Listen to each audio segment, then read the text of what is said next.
Hello everyone and welcome to another edition of By the Numbers for CSGO, brought to you by Alphadraft. I am your host Richard Lewis, and with me as always every week it is of course Duncan Thorin Shields, who is recovering from having just seen the cover of Kanye West's album. Are you alright, mate?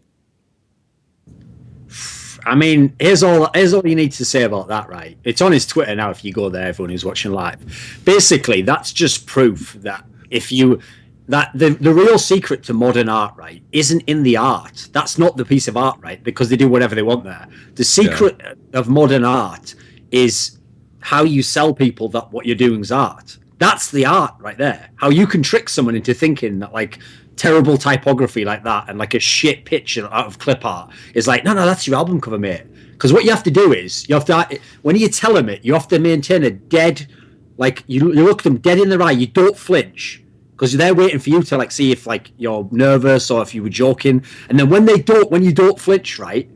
Then you spin the table back on them, and you go, "What? Don't you get it?" And then they're like, "No, I do. Yeah. I tell it sink in a bit. Yeah, actually, you know what? I think you're onto something." Then you go, "Yeah." Now, yeah. I know your reference game is incredibly on point, and certainly it reminds me a little bit of a film called Pete's Dragon. Okay. Particularly, there's a little scrubber in it who sells snake oil to people. But I won't get into that because obviously I understand a lot of the kids won't have seen that film, Duncan. And indeed, I don't know if you have, whether you understand my reference, and definitely my reference. Here's the thing, Richard. Yeah. All these kids now who think that every fucking animated movie by Pixar is like the shit. Now, that was an actual shit animated movie because it just had humans directly alongside what were patently cartoons. And there was no, like, transition. It was clearly just a cartoon drawn onto the screen. Yeah. But you know what, mate? It was magical. Hey, I'll tell you another good animated movie in that style. Ralph Bakshi's Lord of the Rings. Only part one. Yeah. He only got to make part one. Yeah, not even completed. Right, and if people think that this wasn't influential on the actual movies that Peter Jackson made, the bit with the ring wraiths in the Prancing Pony Inn, taken shot for shot from the storyboard of the Ralph Bakshi movie. So there you go. Check that out as well. Both of those things better than Kanye West's album cover. Now, we should probably talk about Counterstrike at some point. A bit. Yeah, maybe. Do you want to do that? There's lots to... It's really weird. It's a weird week. We've had a tournament, quite a big one, a win for EnVyUs. Here's the thing. You say Counterstrike, okay, right? Yeah. Counterstrike's pretty broad. Like, Counterstrike even includes dog shit tournaments like Ace of Predator Masters. So let's just stick to high-level Counterstrike. Let's just do that, okay? Yeah, okay. Let's just do that. I mean, anyone can cast like one of those Ace of Predator Masters nowadays, so... well, I mean, the only higher real casters like Raheem and Henry G. Yeah, Henry, I'll never work at an event with Raheem again. Greer. So Raheem, famous for other events. You may remember him from other events such as Ace of Predator Masters 1 and none others. There were none. It's weird how, you know. Yeah. Here's the thing though, Richard. I've got to tell you, I didn't want to have to break it to you live there, but you brought it up. Like, all I'm going to say is, last year, Henry tweeted, like, this might be my idea of hell. Yeah. And some people speculated, maybe he was talking about you and the way you were treating Raheem. And all I'm going to say is, Henry's back there again. Raheem's there again. And there's only one of the common denominators that isn't there anymore. And Henry hasn't tweeted anything about it being hell, so... Yeah, I know. And it definitely is therefore a reflection of me. Which is what I've come to realise now. Speaks volumes. Yeah, absolutely. I've just said about Henry. His silence speaks volumes. Yeah, so I mean, definitely fuck Henry forever now. I'm never going to do an event with Henry G at it. Here's the irony, boss. You really did find out that Henry G will fuck your butthole. Metaphorically. Kind of a in joke, unfortunately. Yeah, what an in joke. Sadly, definitely can't tell that one. I've already been told off. Apparently I talk too much, so according to other casters, so we have to leave the behind the scenes shit behind the scenes. So right, let's do it then. Let's start with the global eSports Cup, the Game Show Global Esports Cup that was in Vilnius. Took place just after we did our last installment, and you know, lots of talking points come out of it. First thing I got to say is a lot of people were ripping on this event, saying, "Oh, it's the next game is paradise," all of this sort of nonsense. And of course, it was a very unfair comparison, a ridiculous comparison, in fact, because the event actually went relatively smoothly. The production was a shit show. I don't think let's just talk about that for a second, mate. Yeah, that's what I wanted to bring up. Listen, I don't like to bag on people who just haven't had their chance to be casters, okay, and they're starting out, because obviously when you're in that position, you're gonna get criticized just because you're not the famous caster. We all know that scenario that happens, and we know that that's happened to people who ended up being very good casters, but just because they hadn't broken through yet.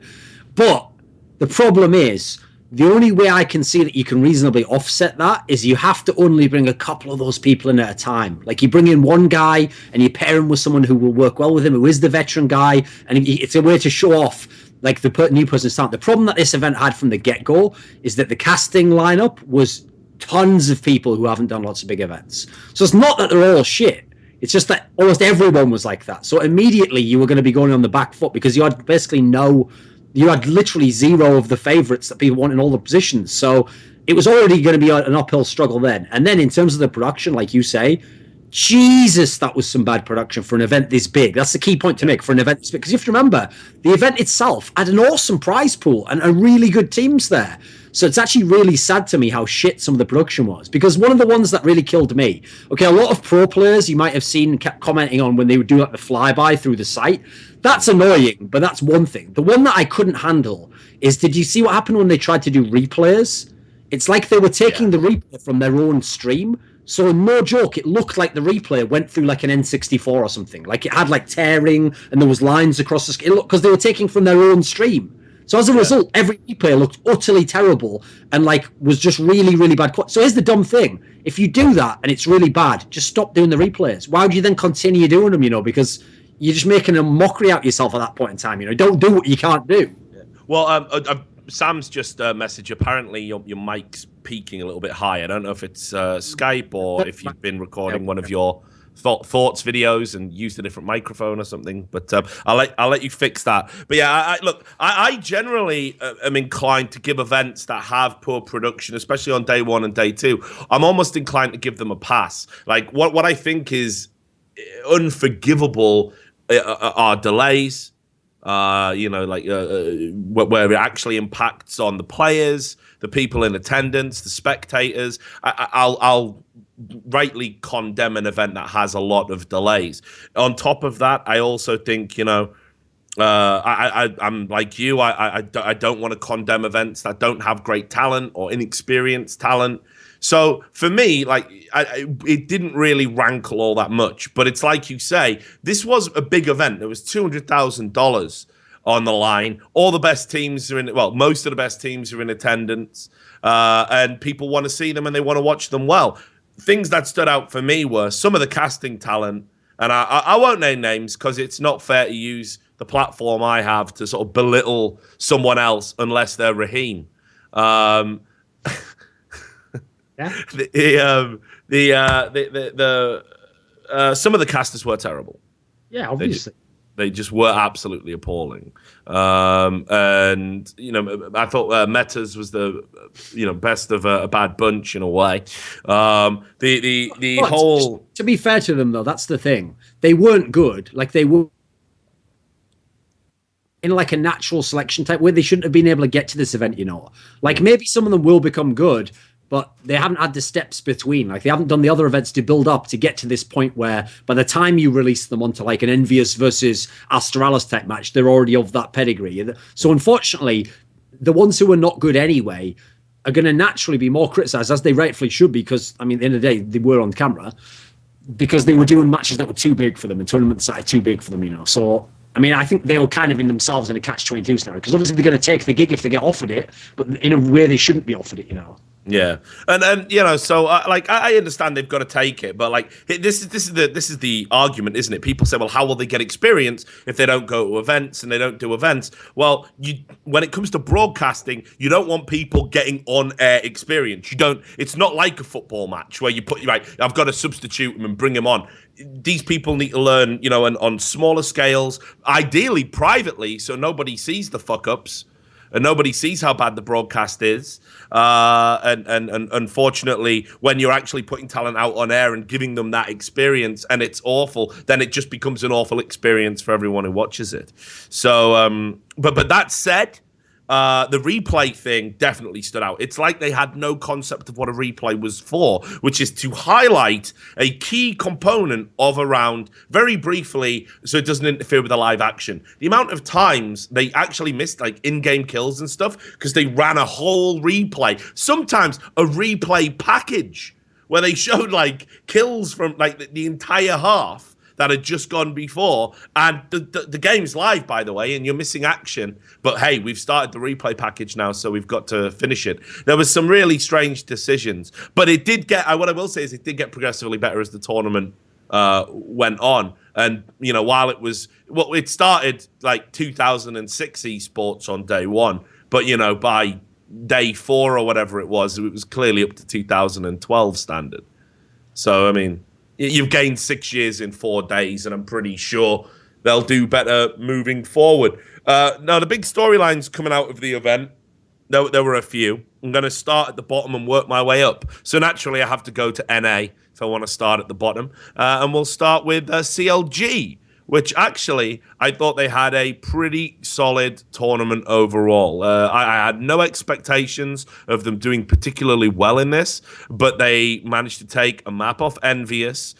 They managed to beat Flipside and took another map off EnVyUs after that. Then they actually managed to knock out G2 before losing to a resurgent Dignitas. So overall, very impressed with the progress that they've made with this new look team with Fugly in, even though actually Fugly was pretty poor. The problem is, here's the thing. First and foremost, you have to say that the maps that they took off EnVyUs were Overpass, which EnVyUs had literally never, ever played on LAN with that lineup. Like, EnVyUs was literally, essentially, using the match as like, we're going to start learning this map on the go, which is mad. I mean, obviously they'd practiced it, but they'd never played it. So that doesn't take anything away from CLG as much as they still won the maps. Like, EnVyUs is still good enough that they could win those maps against some other teams, certainly. But you have to say that. And then secondly, they had their chances in the first best of 3 they played. Like, they could have won the cash game. That was quite a good game, actually. But the second time they played EnVyUs just bodied them on the other maps, actually. So obviously, they weren't up to that level. The thing with Fugly was his stats weren't good at the tournament, but actually, I didn't think he played that terribly as a player, though.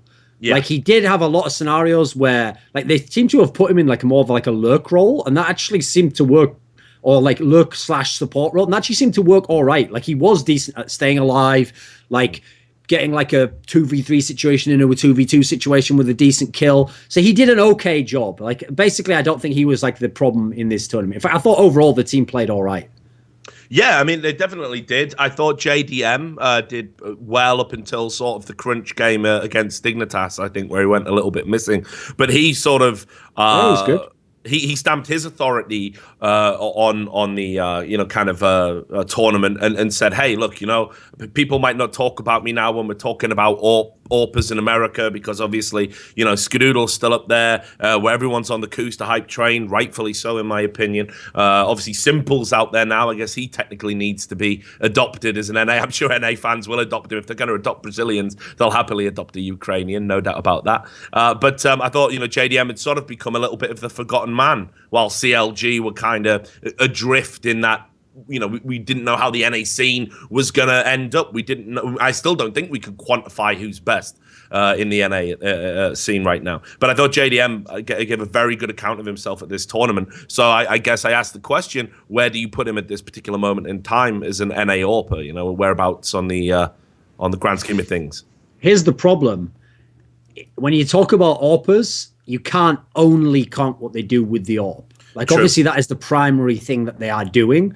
But the big issue there is Like if I did, let's just do that first. If we're only talking about when they have the AWP in their hands, then at the moment he might be the best. He might be the best NA AWPer right now. So fair enough. Problem is, as a player who happens to be the primary AWP, he has got two huge problems.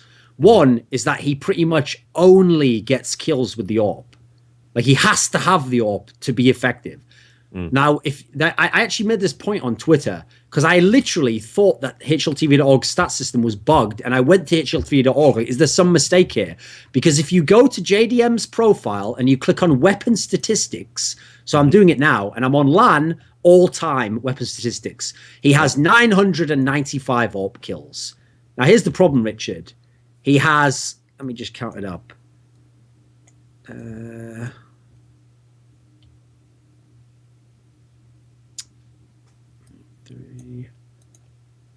Okay, he has 157 rifle kills to 995 AWP kills. And by the way, I checked this out. You're probably thinking, well, I mean, you know, obviously people like Kenny S use the AWP Guardian. No. His ratio is about 1 to 9. Other people who are good AWPers, their ratio is usually about like 1 to 3. You know, like for like a third of the time they'll have to use a rifle. In fact, his stats are way higher than any of the M4s with stuff like FAMAS, the 5.7. So it suggests he even knows it himself and doesn't even buy those guns. Now, unfortunately, you can't have this discussion in public because people will just say things that don't even make sense. So what happened is when I made these points, people made excellent points to me, Richard, like, well, maybe that's because he just saves the money when he doesn't have the money. Now, think logically for a second, okay? So when he doesn't have the money to buy an AWP, maybe he just saves money by buying a FAMAS and armor. Like I can't, people like that. I have to just press an ejector button because I can't have that discussion at that point in time. Like mathematics dictate that you're now wasting my time when you tell me that, something like that. It doesn't make any sense, I'm afraid. Yeah, but you get the point. Is that unfortunately he's terrible with anything except and here's the thing. I remember a past episode of By the Numbers where I got castigated a little bit, saying, you know, I feel like JDM could be in an NA super team at that time. It was when CLG had sort of. Beaten Cloud9 and taken some big scalps. And I was like, you know, and obviously, you know, if we do have someone like Skadoodle on AWP, you know, maybe we can move JDM to rifles. Now, I'm willing to admit now, having looked at the numbers, perhaps this was a terrible thing to say.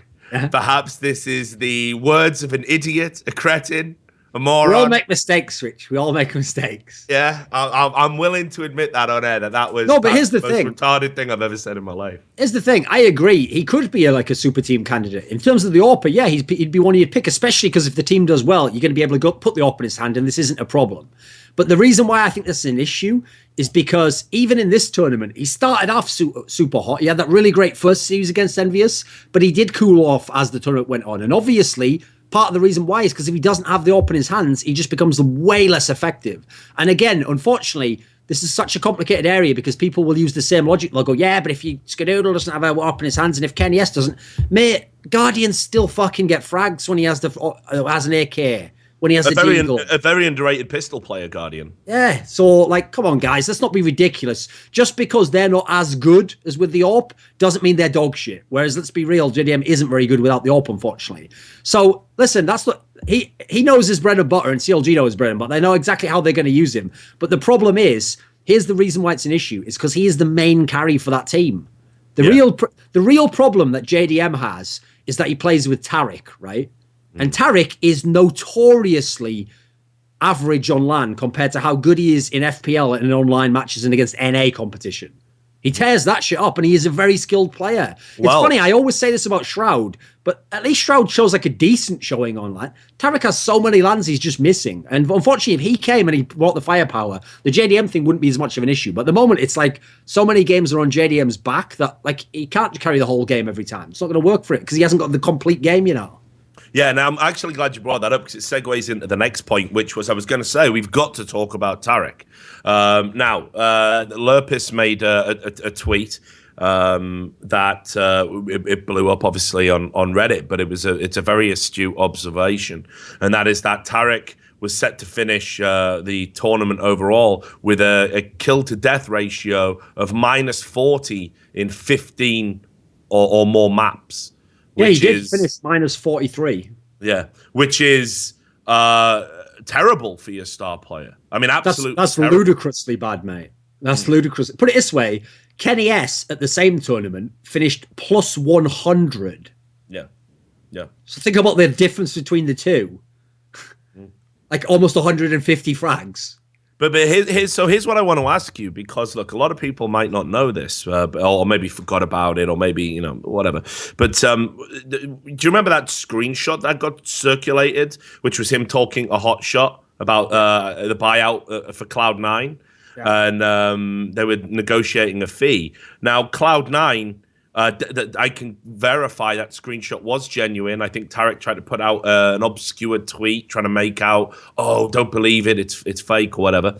It certainly was genuine. Cloud9 were looking at him. The buyout was going to be either $40,000 or $50,000, so in that region.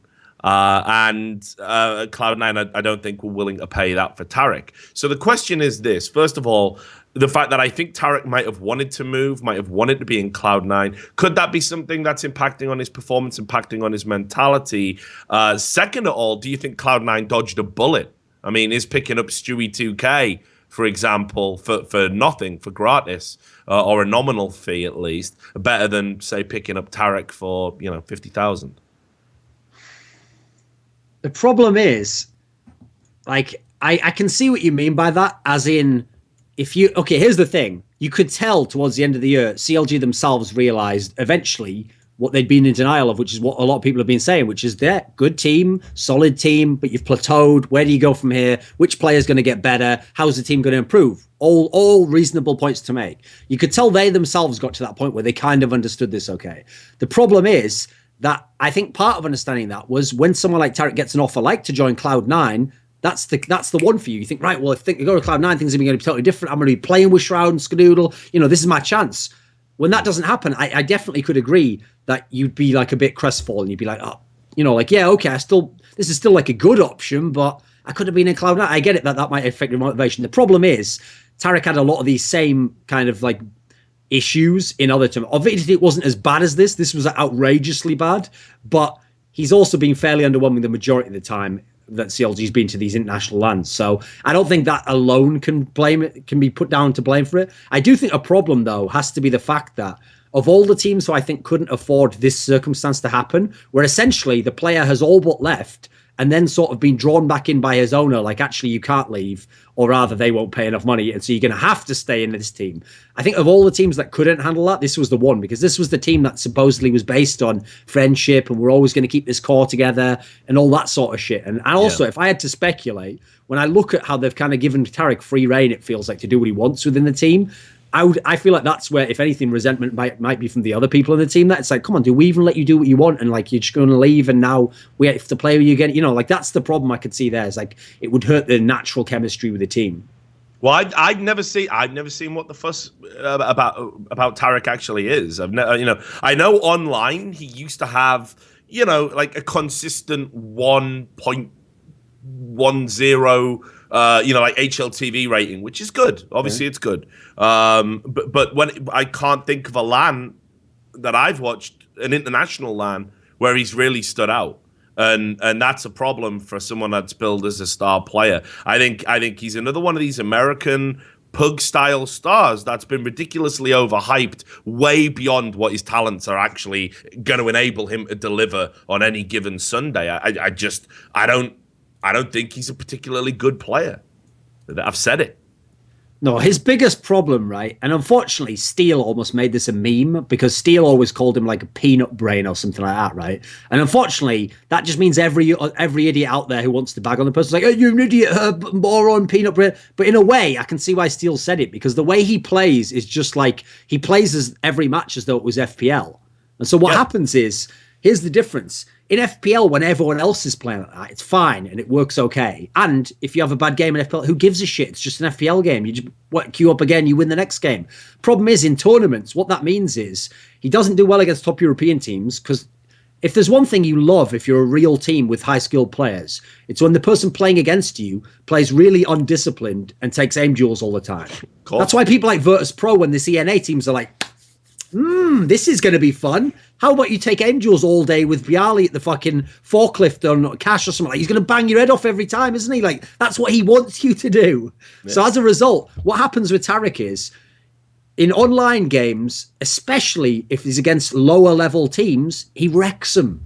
Like, his style's so abusive, he's going to run up a massive number. He's going to dominate you. That's what he does in FPL games. But when he does the exact same shit against the pro teams, it just doesn't work. It's not. Here's the thing. It's not that the difference between him and Shroud is Shroud never attempts any of that shit when he goes to LAN, which in a way is sensible because he probably couldn't do it. But it also means that it just looks really underwhelming. The problem with Tarek is he does try that shit. It just doesn't work. Like, he's not playing scrubs now who are scared of him and are going to lose the aim duel. So as a result, he just gets wrecked. And so you even look at the online games. It's not like online he just drops 50 every time. Online he plays it, and then when he plays against the shit teams, that's when he goes ham. And so he almost pads his stats against the bad teams. So the reason this is a problem, again, to tie into the point before, is because first of all, it's leaving JDM on a fucking island where it's like, oh, go on there, mate. 1v9 the whole team. And by the way, if you don't have an AWP, we lose the game. And then secondly, CLG seem in denial of it. Like, they seem to just be fine with this guy playing like this. So, I mean, we'll come back to an overall ranking in NA at the end, because there's obviously Team Liquid had their first game against Complexity. That's going to be a talking point a little bit later on in the show. But let's stay focused on the game show Global Esports Cup, and let's move on to Cloud9. Now, Cloud9 came to this event, and what they did was, I mean, you know, they're showing off a new lineup as well. They got Stewie 2K in there, and I got to say, didn't look great. I know they picked up an overtime win against G2 eSports.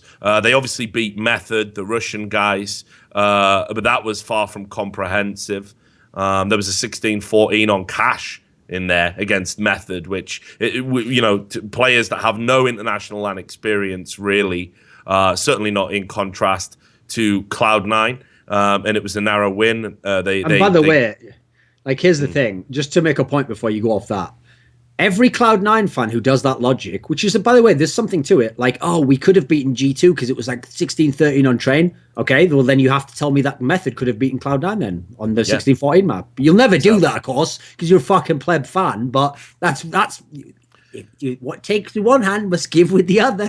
Yeah. And you know, throughout the tournament, they were picking up Cash. You know, they were picking Cash as their map. I mean, when they had the rematch against G2, which they lost 2-0, they got wrecked on Cash 16-3 by G2 eSports, who I wouldn't say are a particularly, you know, great Cash team. And then, of course, they did have a 16-13 and 16-12 against EnVyUs. I thought EnVyUs were pretty patchy over the course of the tournament.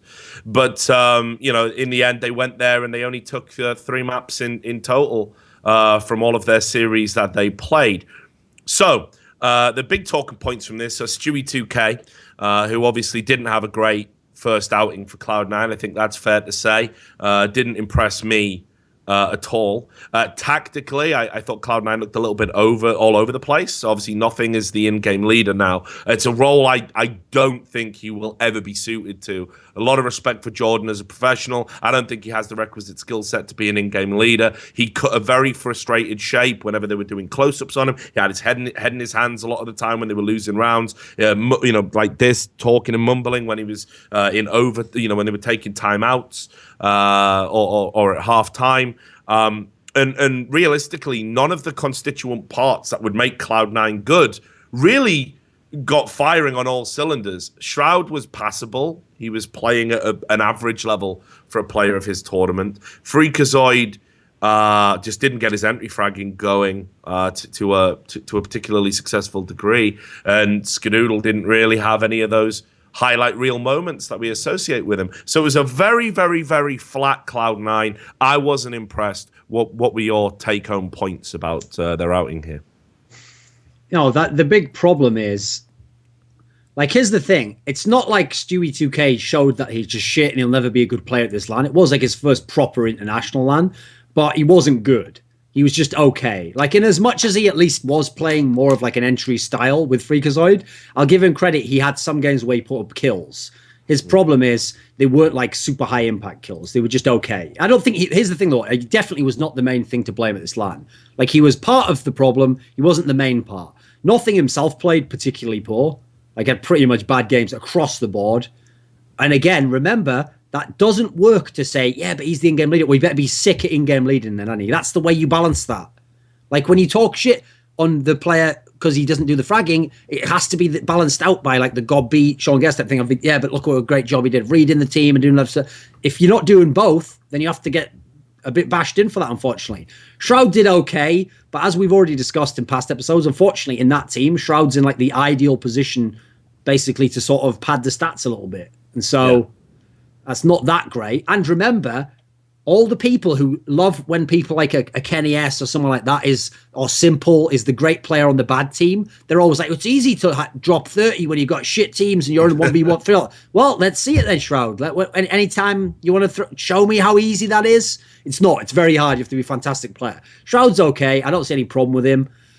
Like you say, Skadoodle unfortunately didn't have a big impact. And then Freakazoid statistically had a terrible tournament, but I mean, at the end of the day, what are you going to do with no strats, no proper... Well, yeah, some strats, but they weren't good. Yeah, and this is the thing. Like, they remind me of a very sort of cut-price NIP at the moment. Freakazoid's fallen into the Freiburg zone, where it's like, look, tactically, you're going to need something more than, okay, we're going to just throw a flash, run out, and try and get a headshot, Ryan. That cannot be a tactic. It didn't work for Freiburg, and it crushed his self-confidence to the point now where, I mean, I don't think we'll ever see 2013 Freiburg ever again. I think he's dead in the rubble, dead in the and that's that. And I think Ryan's kind of going the same way, actually. You think about how impactful he was as an entry fragger during that Cloud9 purple patch when they made those 3 finals, and you look at him now, he cuts a very despondent figure. He doesn't seem to have the same level of enthusiasm about his role. He's always that first guy out in these tactics that are now being peddled in this new Cloud9 era, and he's just getting wrecked. And I think they're trying to play a style that just simply isn't conducive to the talent they've got on the roster, and they look a little bit out of sorts. Their terrorist sides were absolutely awful consistently throughout this tournament. So I mean, I feel, I know you might not share in the sympathy, but I definitely have got sympathy for Freakazoid right now, because it is like watching the Freiburg scenario all over again. No, I have a lot of sympathy for him, actually. I think it's a scenario where, essentially, like I said about Shroud being in the ideal position, he's in literally the worst position to be in if you're a team that isn't good on T side and doesn't have good strats and isn't even confident in the strats. Because then what happens is the guy who's coming after you even baits you and then doesn't get the proper trade kill. So it's got to be one or the other. So yeah, unfortunately, for Freakazoid, he basically just ran into a brick wall and there's nothing he could do about it. I mean, I have to give him credit, by the way. The game that they had, I think it was in the first series against G2, the train game they had, he's the only reason that game was even fucking close, mate. He actually had like a really good, I think it was the second half where he was going ham, and he was just like getting them back in the game single-handedly. That's one of the problems I have with Cloud9, is if you, no one did an interview, but let's say someone had done an interview with them before this tournament and said, like, why did you pick up Stewie's UK? What do you think the team's going to be like? They'd have told you all this horse shit about, yeah, we really believe in this team, and we think nothing's got like a good system, and we think it's going to be like a new era for us. Well, here's the thing. As someone who's a veteran interviewer, I don't need to hear you say any of those things, because I looked at the way you were playing, I looked at the way the team played, I looked at your faces when you were losing rounds, and I saw everything I needed to see there. Your face betrayed the entire story of how confident you were in your team, if you really thought that system was going to work, and if you really thought you should have beaten these teams. I mean, let's be real. I'm not under any illusion that G2 is good. I think G2 is at best like the 10th best team, and they're at that low level, and they're not good. They're basically placeholders right now for another team to get their shit together to knock them out the top 10. That's basically where Titan is. So Titan can have okay maps, and if Shux goes ham, they can do okay, right? But when they're winning 5 out of 6 maps against you, or whatever it was, 4 out of 5 maps against you, you got fucking problems right then. It wasn't the one game. I'm trying to remember if it was actually against them. Let me have a look quickly, actually. That was the one of the biggest, I think the biggest defeat Cloud9 took was at the hands of G2. It was the cash one, 16-3. Yeah, but there's actually a game, I'm just checking if it was against Cloud9, because if there was, this just says it all, right? Okay. So, actually, never mind. It wasn't that particular series. Never mind. Because I was going to say, there was a game in this tournament where Existence fucking dropped 30, but that was actually against Astralis, believe it or not. Yeah, that was. I remember that one. I think it was on Overpass, wasn't it? Yeah. Anyway, I mean, is Cloud9 like? Are we watching them sort of swirl down the toilet bowl now? I mean, we were at the events where they were getting the finals, where they were like really flying the flag for NA. Had that super close ESL ESEA Pro League game against Fnatic. Everything was on the up, like we really thought Cloud9 could be international contenders. I think you had them ranked as high as number 4 in your top 10 at one point. So is this it now? I mean, is this going to be like one of those teams where they're going to keep tinkering and tinkering and tinkering, and eventually the organization's going to lose patience with the players and they're going to have to make some wholesale changes? Because I don't see how Stewie 2K is going to be the fucking savior, frankly. Call me cynical, but I actually don't think the second part of that is what's going to happen. Like, I do think this is it. I think it's over for Cloud9. I even said once they got Stewie 2K, I think they're the 3rd best NA team. That was before this LAN where CLG finished 2nd. I think if they figure their shit out, Liquid will be number 1. Basically, the only question is, can they integrate Simple? If they can, they will be number 1. Number 2, I think it's probably CLG. And so for me, Cloud9's probably going to be number 3. And by the way, if they drop further than 3, then you fucked up big time, guys. If you can't be the 3rd best. But the problem for me is that I have no faith. Here's the thing. This wasn't a surprise to me. I had no faith in this lineup. I looked at it and I was like, I don't know any reason why it would be good. Never mind all that shit about, we like this person and it could work. There's like a 50 million ifs. Like, I've got to have something stable to base it off. So to me, what happened here wasn't unreasonable. Like, it's actually in line with what I expected. The problem I have is, I'd love to think it was like real sports where eventually, a manager who fails must go, and eventually if a player doesn't deliver on promise, he has to be replaced. But unfortunately, I don't think Cloud9 is the org to do that, mate, because if anything, they've shown historically they don't do that. I mean, the only time they ever cut someone who was underperforming was Shazam. That's it. They've never done it otherwise, ever. Yeah. And now you'd be talking about maybe cutting 2 or 3 at once, which it's just not in Cloud9's DNA. They're not going to do it. They don't do it in any other team. Also, what's the point in doing it? If you've constantly doubled down on nothing, like we want to keep this guy, he's good on the camera, obviously he is. He's a good streamer, obviously he is. He's been in the org a long time, obviously all true. Then why cut him last? It's like you had 50 chances to take a fork in the road before. If you've gone all the way down this road, you're almost bought into that notion. So if anyone's getting cut, it's gonna have to be someone else, right? Yeah. I mean, I don't really know how you would fix Cloud9, especially given they've passed over opportunities for talent, to double down on this lineup. They've had opportunities to bring in other players. They really needed a solid replacement for Sean Gares. And I'll tell you what, this is the final question I want to ask you about the Cloud9 thing. How fucking smart does Sean Gares look now, having walked away? And sort of how does it frame his legacy and ability as an in-game leader? I think Sean Gares, it's like, I know, it's like Alex Ferguson leaving Man United at the right time. Like, it didn't matter what fucking manager was going to come in afterwards. That manager was always going to get fucking wrecked. The team was done. It was well past its peak. And you go out looking like a god. And the person who's going to come in and fill your boots looks like a fucking asshole. And I think Sean Gares is playing an absolute fucking blinder. What do you think? No, I mean, here's the thing. When Pronax left Fnatic, a lot of us wondered, what will happen now? Maybe Fnatic falls apart. And we're all just sat thinking, wow, it was obviously Pronax did a lot more than we thought. I mean, there's a famous example. His was funny.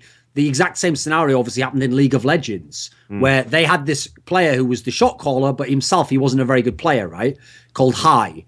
And when he left the team, everyone thought, great, well, we've upgraded that position. Someone else can learn shot calling. And what we found was, to this day, they've never found anyone vaguely on the level of that guy as an in-game leader. So actually in League of Legends, they've now literally role-swapped him twice just to find ways to get the motherfucker back on the server to do the shot calling. So in a weird way, it's almost the same thing's happening, except that Sean Gares just left, actually. Eventually, he didn't retire.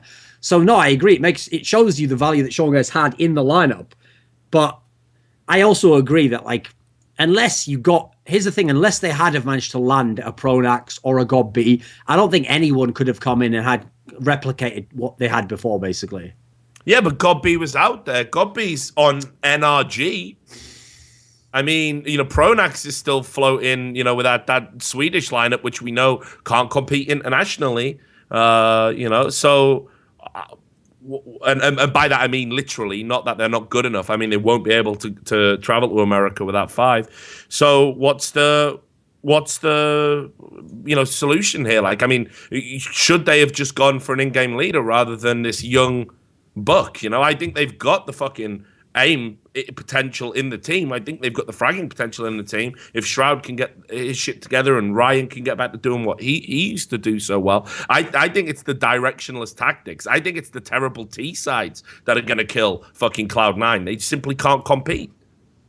Here's the thing. I don't know if this has actually fully been known. I think it's been like pieced together by hints on streams, but since enough is out there that you could put it together, I'll just say it straight up, Richard. One of the reasons why it tilted me so much to hear all the dog shit from Cloud9 fans and players about how Stewie2K was the right pick and how he's going to be good is because he wasn't even their fucking first pick. He was like 9th down on the list when they couldn't get anyone else.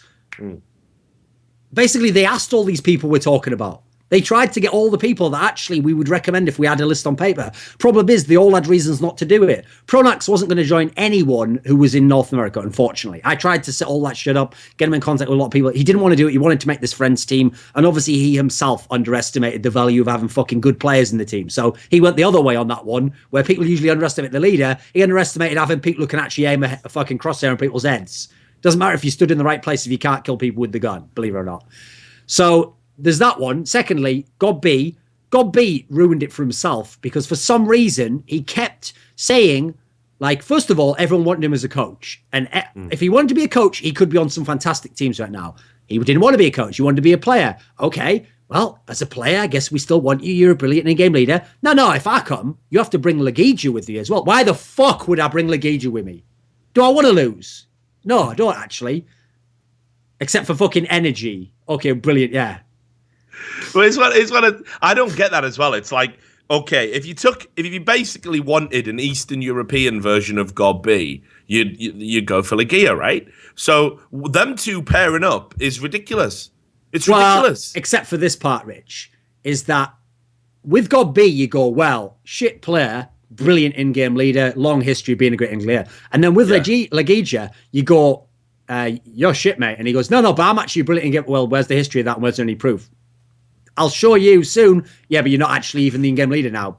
Yeah, I guess I'm just shit then. But that's what I mean. Like individually, like I think Legija could do all right in NA. I mean, let's be fucking real about it. Standard's not exactly particularly fucking high, right? And I bet he's smarter than some of the average fucking things that pass for an in-game leader in NA. The problem is, I believe he's already done the coach role for like 2 teams now, at least in NA, or like one secretly behind the scenes and another one like. And the problem is, it didn't really work out. Yeah, I mean, and I get that. I think, it's just a weird one for me. Like, it's not so much that I think Legia is bad or as bad as you're saying. I just think as package deals go, they're not very complementary. Nobody should have to fit 3 players around 2 players that pretty much occupy similar roles. It just seems absurd to me that they would do that. So anyway, the point is, it's not actually Cloud9's fault to some degree. Yeah. Like, here's the one part I don't know. I can't know the offers they made, like how much money there was, or whether they had a limit. Like, for example, if this rumored buyout was like 50 grand, and then they were like, well, that's too much to buy out the turret guy, then I think you're probably not willing to invest in your team at that point in time, because that's the sort of going rate for big buyouts. In fact, there's ones that are more than that for shitter players. So I don't really understand that. So that is concerning. But if they really have and blah, blah, blah, and they turn them down, fair enough, that's not their fault. There's nothing they can do at that point in time. But put it this way, where's everyone in a rush to go and join Cloud9? Where are the people who want, like, I mean, you get the point. Yeah, I do. So look, we'll move on. We'll talk about G2. You've already alluded to G2. I was very interested to see how they were going to do this tournament, see if, change organization, blah, blah, blah, what it would do. And actually what I got was pretty much where Titan left off, basically. It was just a continuation of that sort of insipid, decent enough to beat the weaker teams, not really gonna trouble the very elite top-level teams. That's pretty much what I saw from G2. So again, we've obviously talked about the Cloud9 game, which they beat Cloud9 twice, taking 4 maps to Cloud9's 1. We saw G2 eventually get knocked out of the tournament by CLG. Again, we've already talked about that. And they had a series against Astralis before that eventuality. It was a great series. It was one of the series of the tournaments. Had a lot of fun watching this one. And in the end, you had Astralis, bizarrely, G2 picked Train, which surprised me. Astralis, the Danes, even though they've stopped picking Train, and they'll usually veto it out or leave it in and then not pick it, depending on how the veto process works. They've got a very good record on Train still. I don't understand why they're having this crisis of confidence. Ever since Nip fucking wrecked them in Cluj on Train, they've just wanted to avoid it like the plague. And it just seems a very bizarre thing, given how accomplished they are on the map. So they win 16-11. Then it goes to overpass. I expected Astralis to close this in 2. G2 actually battled back on that and managed to win the game. It was still a bit close. Astralis had opportunities to take it, didn't. Then we go into cash, and it was actually a fucking overtime. And again, I thought Astralis would just blow G2 out the water on cash. Astralis, when it got to overtime, they did 4-0 it. Now, some interesting talking points about this. Existence top fragger overall in the Astralis series for G2, which is insane. It was the only time he showed up at the tournament, but he got 72 kills against Astralis across 3 maps, which is ridiculous for Existence. I don't think he'll ever replicate that again. Everyone else was much of a muchness. Shocks at about 60, Scream at 56. You kind of get the picture there. RPK had some nice moments, and really, I think the big. It was a very weird series in the sense that Zipnix was also the top fragger for TSM with 70 kills over 3 maps. Device just behind him was 69. So Astralis kind of just had that little bit of firepower. They seem to be winning those 2-on-2s, 3-on-3 situations. And then obviously G2 later go on out of the tournament. So to bring it all together, G2, I didn't see anything there that makes me think they're going to be better, that they're going to improve. I still think this experiment, this particular lineup, with the return of Shocks, I still don't think it's going to work. I still think they're lacking a little bit of firepower. I still am not sold on Scream as the complete package. Yes, his aim is brilliant. Yes, he can make these 2-3 kills and all headshots, and it looks amazing. He actually had some moments in this tournament which make me question if he's fucking brain dead, because he did some. He cost them rounds with like poor positioning, silly peeks, and as the star player, he's just got to do better. I feel like I'm saying that week in, week out. What did you make of G2's time in Lithuania? Yeah, the big problem with this team is this is an example of a team where they've plateaued, yet they never really went anywhere to do so. The key thing about this team is they're a good, I would literally call it the G2 the gatekeepers to the top 10. If you can beat G2 with any consistency, you're probably a top 10 team in the world. If you lose to G10, you're not worthy to be in the top 10. Because they're not bad enough that they're going to lose to some of these teams below them. That's quite rare. But they're also, at best, if they play a top team, it's going to be like this. They might get a map, and even that'll be a miracle. And the reason why they're going with Train is because Train's one of the few maps that's had any consistency for them recently. It's one of the ones where they actually get some rounds on it with regularity.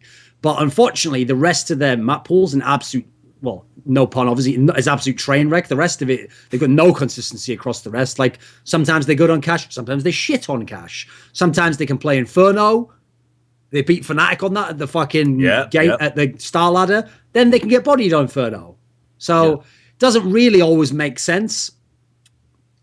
I don't think there's really a lot of future in this team. Like I've already said in the past, for me, it's a team that's like waiting for the move to arrive. Like either they get an EnVyUs player or they try a new player, because I just don't know what the logic of the team is. Like at the moment, they don't even have a consistency in terms of like who's going to do what in the team. Like, for example, how is Existence the top fragger in the Astralis series?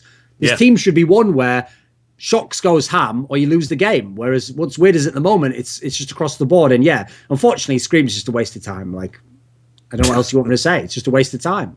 Well, what do you mean by that? I've watched him for 3 years now. I think he was good for about 4 months out of the 3 years. But I mean, so where's the line here? Because we do this a lot, right? And people criticize us for it. And that is that, you know, when we talk about good, obviously we're still talking about elite level players. You know, these are all like every show we're pretty much talking about the best players in the world. That's the whole point of the show. We're talking about high level Counterstrike. So when we describe someone as bad, we obviously don't mean bad like, you know, me and you when we fucking play matchmaking bad. We're obviously talking about within the context of elite level Counter-Strike. But where are you saying Scream is in all of this? Because keep in mind, even though he's come out and tried to deflect from the price tag he had when he was signed again by Titan, and that was again, if he's upset about that being reported, he needs to really look at the organizations that both agreed for that lie, if it is indeed a lie, to be peddled. But where do you put him? Here's the big problem Scream has, is that he's bad relative to where his role in the team.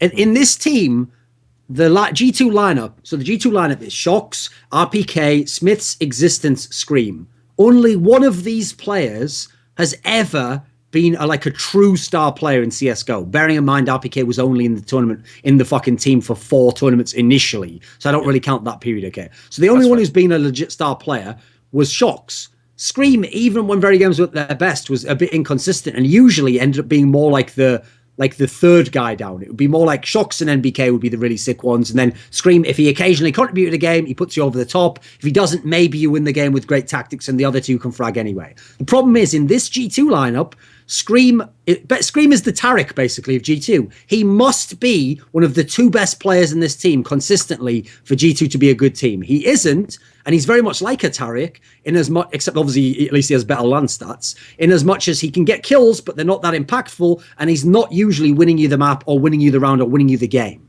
Okay, well, at this tournament, he was probably. I felt he was a top 2 performer. I haven't got the numbers to hand.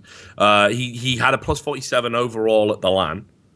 For frags, which, as you can see, is that's day and night to Taric.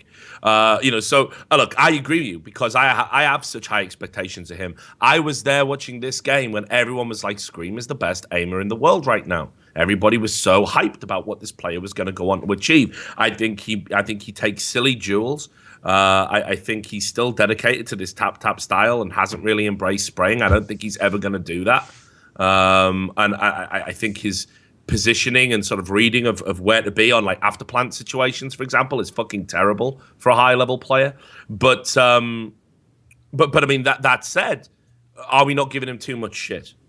Well, no, here's the thing. Like I said, if he was the 3rd best player on your team, now we're cooking with gas. Now he doesn't have to be great every game. Now he can pick his moments. Now he can have maps that he's good on in certain spots, and he can do all that shit. It's fine. But he can't be the 2nd best player in the team. Because at the end of the day, if he's not going to step up, who is?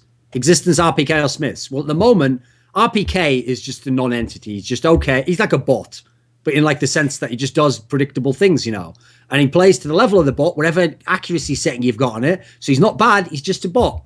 Smiths is objectively bad at the moment, it feels like. And Existence in theory, had a fairly decent tournament here, though. Yeah, he was all right. Yeah. And the problem was Existence, obviously, you can never expect him to be a star player. It's not going to happen. So, I mean, what can G2 do anything? I mean, again, this is the other question. We talk about, what are they going to do? What are they going to change? It's like I say, sometimes I think if you can just accept what your lot is in life, it's fine. Some people aren't going to be ever the best at anything that they try their hands to. But you can be solid, you can be consistent. You could be the water carriers to famously, quote Eric Cantona talking about Didier Deschamps in the French national side. I don't think there's anything wrong with that. But, in Shocks, we've talked about this on the show before. Shocks says, look, win a 6th place finish, a 56th place finish with friends is greater than a championship with people you can't stand. So, I mean, again, are G2 just going to be happy to sort of plod along and be this team that they'll upset somebody? They'll upset somebody every tournament. They might have a big say in who wins the tournament, but they're never going to win one themselves. The problem is I don't see them being much better than they've been at the moment. One of the biggest problems this team has is that the one thing every existence team had going for them in history was they always had sick tactics. So even when they had the Kenny S lineup, which was all Kenny S in terms of fragging, and you were just praying you could win the game off that, they still had sick tactics to back it up. They were still very good in that way. This lineup, in fact, ever since the lineup where Kenny S and Apex left, has never looked like an existence team. It looks to me like as soon as Shocks came in, Shocks was like, well, we're going to make some compromises around here because I'm going to have some saying things. Now, whether he outright runs things, don't know about that, but it looks to me like he's had a big influence. And the problem with that is, if you'd have asked me initially, I would have said, great, let's do that. Let's have Shocks get comfortable and get things how he wants. And obviously the reason why I would say that is because then he's going to carry the whole game. He doesn't fucking carry the whole game, does he? So that doesn't get to happen. It's got to be one or the other. Like, if to go with your point here, if we're going to go with consistency, I would actually say Shocks has to now just become a soldier and Existence has to fully take over the team again and use the logic of like Dignitas or old Luminosity, which is, yeah, we don't have loads of sick aimers. So what we're going to do is we're going to have some of the best tactics and we're going to make all the shit players play intelligently in like man advantage situations, and we're going to hope this one-star player gets enough kills that the two factors combined, good tactics, one-star player, gets us close enough in these series. And we're never going to be the best, same as the old Luminosity and new Dignitas aren't going to be the best. But you know what? We'll be better than what G2 is now. And the moment G2 is a bit of nothing. They haven't got the tactics and they haven't got Shocks going ham. So they're just in the middle, which is the worst place to be, in my opinion. Yeah, I definitely agree with that, and it's worth noting at this tournament. Look at who they played. They played Cloud9 twice. They played CLG and Astralis, and they lost to CLG and Astralis.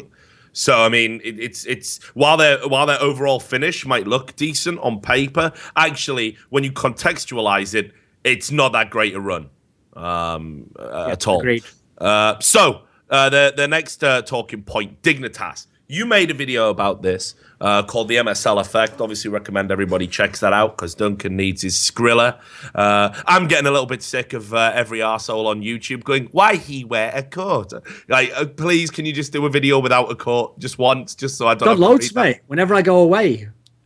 Yeah, but just do one in your room, just not in a coat. Just then for I'll me. be cold. So yeah, I know, but just do a cold video with have a sexy erect nipple. You know, in the shot, maybe you can, have a little lick and make it seductive. Just do it. Just do it once. Cause I'm fucking sick of it. It's doing my fucking head in. And people even make jokes about it on Twitter. It's been like industry people joking about it now. Like, it's not even funny.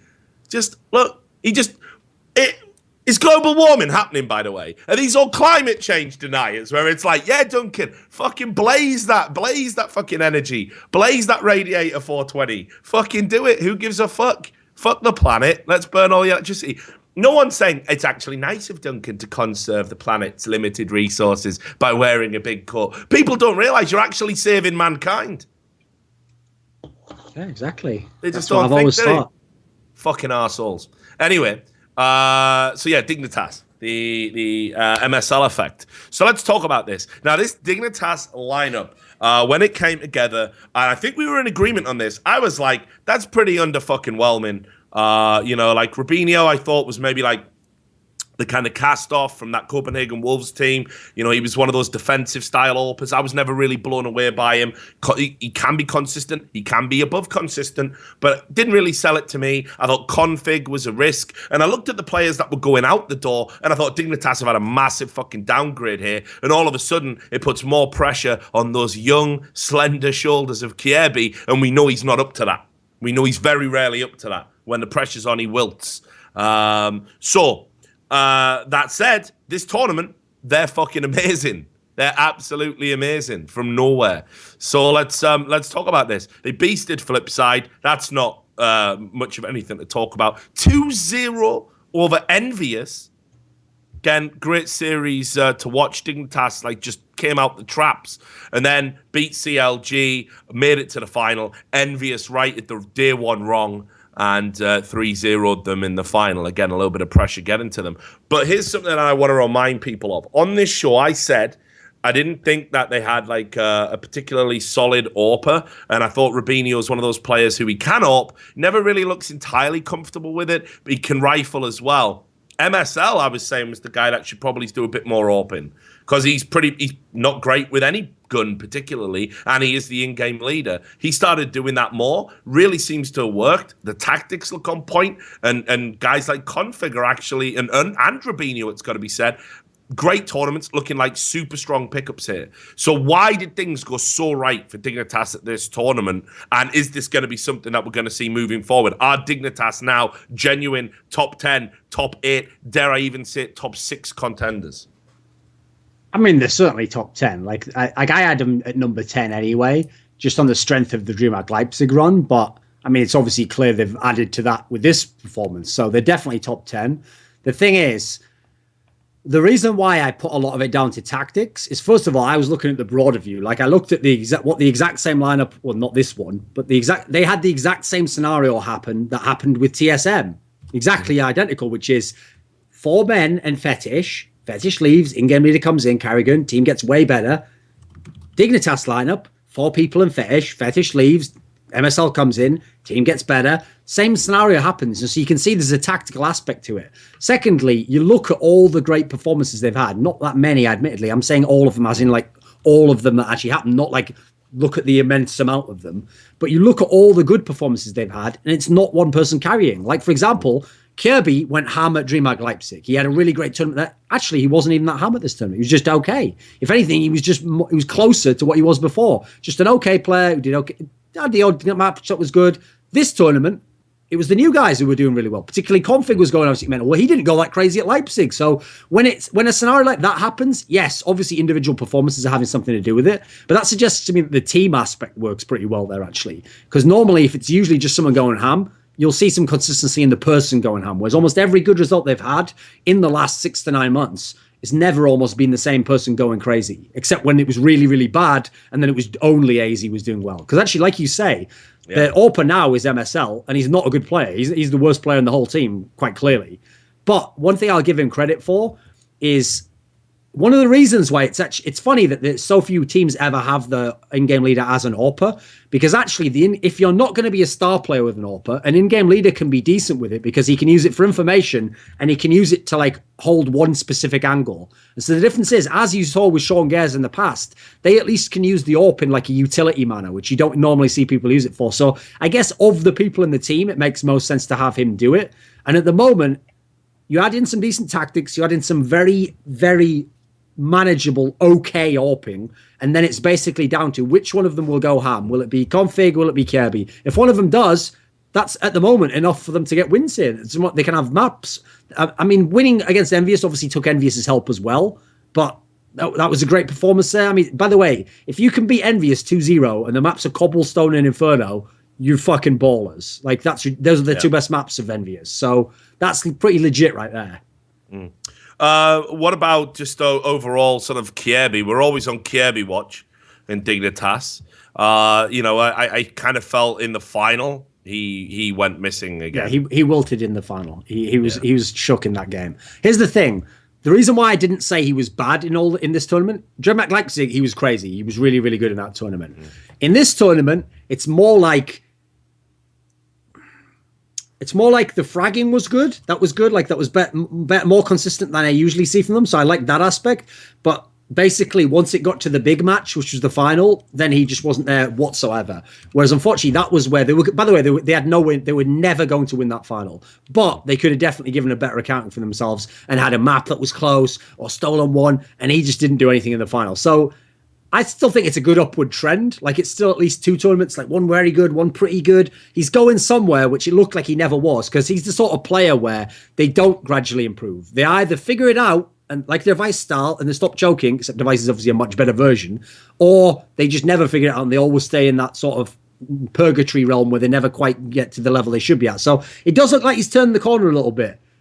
The problem with the Config, unfortunately, is everyone thinks he cheats. Yeah, well, I'm going to get to that. But just before we move on to it, if MSL, so MSL made Pimp AWP to the point where it fucking wrecked his performance, made Pimp miserable, made Pimp look like a shit player. And when he was on top of the world, 3-4 months down the road, having to warp and all of that shit, he ends up out of contention. Teams don't want to touch him. He ends up in the fucking purgatory of Counterstrike, which is SK Gaming, which no one deserves. No one deserves that. Well, one time it was something to be sought after, not so much now. But if MSL has looked effective with the AWP, and by effective I mean he's doing a job. He certainly isn't going to be Kenny S anytime soon. But why didn't he pick it up sooner? What was the issue? Was that like some stubbornness between two old friends that have played together for a long period of time? I mean, like I say, MSL isn't good. Like, he's never going to be a fucking sick AWPer. We're never going to talk about him ever as one of the best AWPers in the world. That's not going to happen. It's not going to be like Fallen, where Fallen worked himself into being one of the best AWPers. But here's the thing. I don't buy... here's the thing. I get why Pimp is upset that he was cut from the team after doing what seemed like doing a solid for his team, AWPing when he's not an AWPer primarily, then gets cut at his worst value. I can see why he'd then be, pissed off. But I also think, knowing Pimp, that he at least did half of that himself. Like, he always told me in the past, if our team doesn't have an AWPer and I'll start AWPing a bit, I think I can be a good hybrid AWP. So he definitely, if not volunteered, then went along with the plan. So he has to take half of the blame there. I do think, in terms of MSL should have much quicker recognized that Pimp wasn't effective enough with it and that it was costing him what he used to be able to do with the rifle, and should have just cancelled the experiment. So I agree. He should have probably tried it himself in the old lineup and gone to the AWP himself, and maybe that would have even been the switch. Because when I look at what Pimp used to be like with the rifles, if you had Pimp in this lineup without Rubino, which would be the obvious swap, I think his team would be even better. I think then you'd have a solid guy. Then Kirby's the third best guy along the similar lines to the Tarek and the screen thing. If he's your third best guy and then he's having the occasional mad game, now you're winning fucking series, Yeah. So let's talk about this config cheating thing. So there was allegations at the time they picked him up, and I remember that this came out. I think there was a Reddit thread about it. I think there was an HLTV blog about it. That config had allegedly had an old Steam account with a VAC ban on it. Yep. And that he cheated when he was younger. Then this clip surfaced where he's doing a deagle spam on Cash, and in that same part of the map, but from the other side to the famous Flusher clip, to the other side, his deagle does something very strange while he's spamming with it. It sort of it swings across to the left, and it doesn't quite lock on to someone through the wall, it's got to be said, but it does go towards somebody whose outline is visible through the wall before it is pulled back to the area where the closest person he should be shooting at goes. That's a fair summary of the clip. Now, I don't think one clip in isolation should ever be used to condemn anyone unless it is the most blatant bullshit of all time. And I still find it incredibly hard to believe that any professional player, anybody that wants to attend majors and wants to make 6 Skrilla from CSGO, which you can now, right, would risk using a cheat, especially on Cash, where we've seen so many suspicious clips and so many cheats get caught out with that particular part of the map. So what do you think about all of this? Is this do we need to bang the drum and call for an investigation? Who's going to pick up the torch, or is this just, again, a little bit of hysteria and a bit of a witch hunt? In the future, at some point, I'm not sure when, this is not something I've planned for next week or whatever, I will actually definitely make a video where I address some famous examples of people supposedly cheating pros and give my thoughts on what I think of it. But first and foremost, the basic gist of what the video would say initially is I would have an entire section where I explain that I don't actually know if any of these people are cheating, because the main way you catch cheats is with detection. If you're not using detection and using the eye test, you better be a fucking expert on how cheats work, what a cheat looks like, and then if this player could have done that in legit fashion. I'm not any of those things. That has nothing to do with my remit of knowing how good players are and how the correct way to play Counterstrike is. It's not even connected in any way. Now, the reason why I have to say that, it should be pretty obvious, right, Rich? But everyone else forgoes that part, and they know instantly if someone is or isn't cheating. Now, but notice I say it isn't. They know that the person isn't cheating by looking at the clip. Again, how the fuck do you know that? Like, I don't know these things. I'm considered in esports someone who's super hard-headed and stubborn and never changes his mind. And yet I constantly tell everyone I don't know the fucking answer. I have an opinion. So anyway, skip that. So the problem I have with this scenario is the actual clip that everyone was talking about on Overpass, the CLG clip, I didn't think it was that crazy. Like, it just looked kind of like a bullshit P250 clip. That didn't look that crazy to me, right? Like, a bit lucky maybe. The ones on Cash, both of those clips have something to them where I admit they look suspicious. Like, I think that should be investigated by someone. Again, it can't be me. I don't know enough about all those aspects. Like, that's part of the problem, is to even ask who is qualified. Again, there's no one human being I think could even do the job. I think you need a team. You need a team of mega pros, probably ex-pros ideally, so they're not playing and they don't have any invested reasons or whatever, right? Some ex-pros, people who are cheat coders and know what the cheats can do, and then we need like discussion between, and we need it to be like a court case where if both sides can convince each other of something, come to an agreement, then we know the person's cheating by our panel, right? Because we're not going to detect the cheat. We can't do that. We need Valve or someone else to do that. But here's the problem. Okay. The clips on Cash against Mouse are the ones that I think are the bullshit ones. Like, here's the biggest problem about the clip with the Deagle is, yes, if you are spamming a Deagle randomly, you fire a bullet randomly into the wall, it's going to go just somewhere on the wall. So obviously you could accidentally click onto the button without knowing it and spam towards them. The problem I have with that is it's not the clip that locks on. My problem is that his reaction after the lock on is like the classic one of the people who probably are cheating, which is, holy shit, I just locked right onto him. Get it off him as fast as I can. Oh, God. Yeah. And then spins for no reason 90 degrees away. Why would you do that? That's the part I don't get. If you were going to spam the wall, you'd put on the wall and then move backwards, forward. Why would you then do the like panic move off like that? That's the part I don't get. Obviously, in theory, you could do that, but I just don't. That's the part that I don't understand. That's the part that was more suspicious to me than the lock on is why that part, because that makes it seem as though you knew the person was then. You're the one reacting to the lock. And then the other one, the one where he does a 1v3 in the A site, there is something mad about the lock that he does to the guy where he's behind the forklift and he does a lock onto a guy he doesn't actually shoot yet. He kills this guy last, who's behind the bomb box, the big pill box. He locks onto that guy and then comes off. And the way he comes off that as well is another problem I have with these cheating clips. Again, as someone who doesn't know if these are cheats, and in fact has never used one of these cheats, I don't really know. I'm using my own intuition here.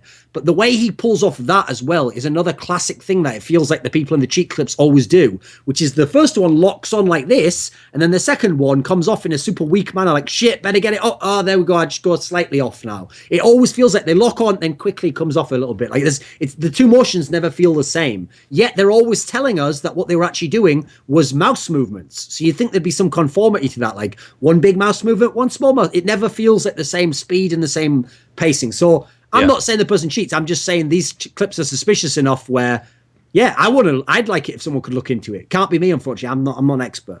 Yeah, but so here's the thing, though. Right, how do you feel about banning or punishing, penalizing, whatever you want to call it, on site alone, on the site test? Because we used to do this in Counterstrike Source, like way back at the start. There were people who, in the very early days of the Counterstrike Source pro scene, never got to play because they were banned by demo. That was it. There wasn't anti-cheat software that was sophisticated enough. VAC was even worse, I guess, would be the way to put it, than it is currently. And by that, look, I got a lot of sympathy with anti-cheat makers. It's always going to be reactive in that arms race. They're always going to react to a cheat updated software. They've got to react. The anti-cheat is reactive by nature. So I am sympathetic when people are critical of it.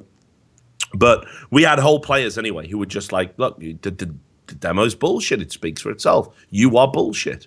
And you will not be allowed to play professionally in this league. And people used to even mirror that. So LANs would be like, oh, you're banned from enemy down? Fuck it, you're not coming to an I-Series then. And we did this in Counter-Strike Source pretty much remorselessly for a long time. Then around about 2006, 2007, anti-cheats are out. You got ESL Wire, you got X-Ray. People are now realizing the need to have independent anti-cheats within their leagues. And all of a sudden, banning by demo was considered controversial. It was, forbidden. We wouldn't do it. And yet, I would go on to see footage of players where, to me, I would be 100% certain that these people were using a form of software to augment their performance. Can we ever go back to the days of banning on a site test? Well, here's the thing: we shouldn't have to. Ideally, they should. Here's the thing: if you can get, if we have a really good anti-cheat system in place, you know, like one that you would expect for a game that made millions of dollars in a year, then, especially, by the way, I don't give a fuck if you catch the guy cheating in public. Just catch the guys who cheat in the pro games. That's all I ask. Yep. So you're not even talking about catching them all. We're just getting to those guys. If you at least had a really good system in place there, and some other guys still getting new cheats, well, fair play. Maybe you win on that one. Maybe we're not going to ban you on site. My problem right now is, again, like in so many areas, Valve are doing fuck all. So it's down to us. And since we can't program anti-cheats, whereas we can get together people who have experience with cheats and people who are pros and know what's possible, that's the only solution we have at the moment. Because the other option is do nothing, like now, and maybe there are cheaters. Like, here's a statement. I mean, I'll go into this. I actually have my own theories of logical ways I thought of how you could catch people cheating without anti-cheat software. But that's super complicated, so I'll go into that in the video I said I'll make in the future, because I actually do plan to make it. But one thing I have to say is, I'm not one of these people who, if, say I found out tomorrow, right, Richard, either from like detection or some sort of advanced method that there were, let's say I found out that 30% of the pro scene cheated. I'm not one of these people who'd go, God, well, it's too big to fail. Like, if people find out about the 30%, maybe faith in CSGO will die. And you know what? Maybe it was all a sham that we were watching sick players and they weren't that good. I literally would want all 30% to be banned tomorrow for a year, 2 years, whatever the span would be. And even if it means having a shitter scene, start over and then build it up the other way. Because I don't want to watch a game if loads of these mega plays are cheats. And if people actually are winning 1v3s because they know the guys behind the fucking wall and people are hitting amazing 3 headshots. And I can't believe that Olafmeister did it. It turns out actually he had some crazy hack that meant he just pressed a key. I don't want that to be the case. So I would actually purge the whole scene. I'm maybe one of the only people who do that. So yeah, no, I agree with you totally. I agree with you totally. And you know, just while we're on this point, and we have gone off the beaten path. At the moment, I've spent the last week or two digging into, you know, all there's still match fixing going on in these tier 3 teams in these games. We've got all that situation that came up with Planet Key, where these players are fucking blatant. Yeah. I mean, you've got players on that team like Aiken. I'm just gonna say this now. He is blatantly bullshit. Fuck it. I don't. You know. And here's the thing. These players have gone from one team. Okay, so they're in a team. They have these suspicious results. There's these suspicious betting patterns around them. Robson is another player who's been around these suspicious betting patterns again. In My Revenge, you know, Killerfish. It keeps happening. So if these people are unlucky, and it's just all one big coincidence, they're more unlucky than that cunt from making a murderer. It makes no sense to me. And I know that, for example, there's been some Hungarian players that have very similar checkered pasts and suspicious results, ties to known people who place these bets, guys like Stormberg, who's like a legend over at CSGO Lounge. Hundreds of accounts, hundreds of dummy accounts, and you know, I've seen screenshots from Facebook groups where people are talking about fixes still now, even after the iBuyPower situation. So there is some dirty shit going on still in this fucking scene. And what I don't understand is what are we waiting for? What are we actually waiting for? Do we have to do what we did for iBuyPower every fucking time, which is 6 months of my time, 6 months of CSGO Lounge's time, waiting for some girlfriend to flip and send us a phone with texts on that give us the actual trail of skins, and then we have to get Valve to look into it from their end and check accounts for skin transactions? And are we going to have to do this every time, or are we collectively as a community going to exercise some common sense? I don't understand. I'm all for guilty until proven innocent, but I'm also all about the balance of probability. And balance of probability are those players are involved in match fixing, those players are cheating. What are we going to do about it collectively? Oh, and by the way, the same applies to match fixing. Like, I don't care which pro player it is. If I found out tomorrow any of my favorite pro players match fix, then they should all be banned for a certain period of time, the same as everyone else. Like, same thing, by the way, with match fixing. If we found out now, unfortunately, it was just like the iBear Power situation, and 3 teams who've won majors all match fixed, then they should all be banned, every fucking one of them. Now, again, I don't agree with lifetime bans, so I wouldn't ban them all in the first instance. But if that means that some of our favourite players go away for a year, well, that's the price you have to pay, I'm afraid. So I would be in favour of purging the scene the same way. The big problem I have with this as well is that you can make the whole scenario a lot easier. Because again, we're not asking you to find every match that was ever fixed. What we're telling you is, see these 5 matches, it seems super fucking likely some of these were fixed. Can you look at these 5 matches and trace skins and do things like that for us? If not, it's like you're not even trying, Valves. It's the same with cheating. I don't want them to have to catch every cheater. I want to go to them with this demo and go, look at this guy here. We're worried about this guy. Can you do something to potentially see if he is cheating or detect it? It's like some scenario where it's one thing if someone's indiscriminately killing people. It's like a serial killer. Yeah, that's really hard to catch the guy. But if you know that there's like 2 fucking suspects and there's a dead body and a gun and there's some blood there, I think we can start to make some sort of inroads onto that if you put some effort in. Yeah. And I've just been messaged on Skype, actually. Apparently, I said I believe in guilty until proven innocent. Yeah, you just obviously you just transpose the words, obviously. Yeah, which isn't what I believe. I don't believe that. That would be a terrible system. I'm willing to admit that wouldn't work.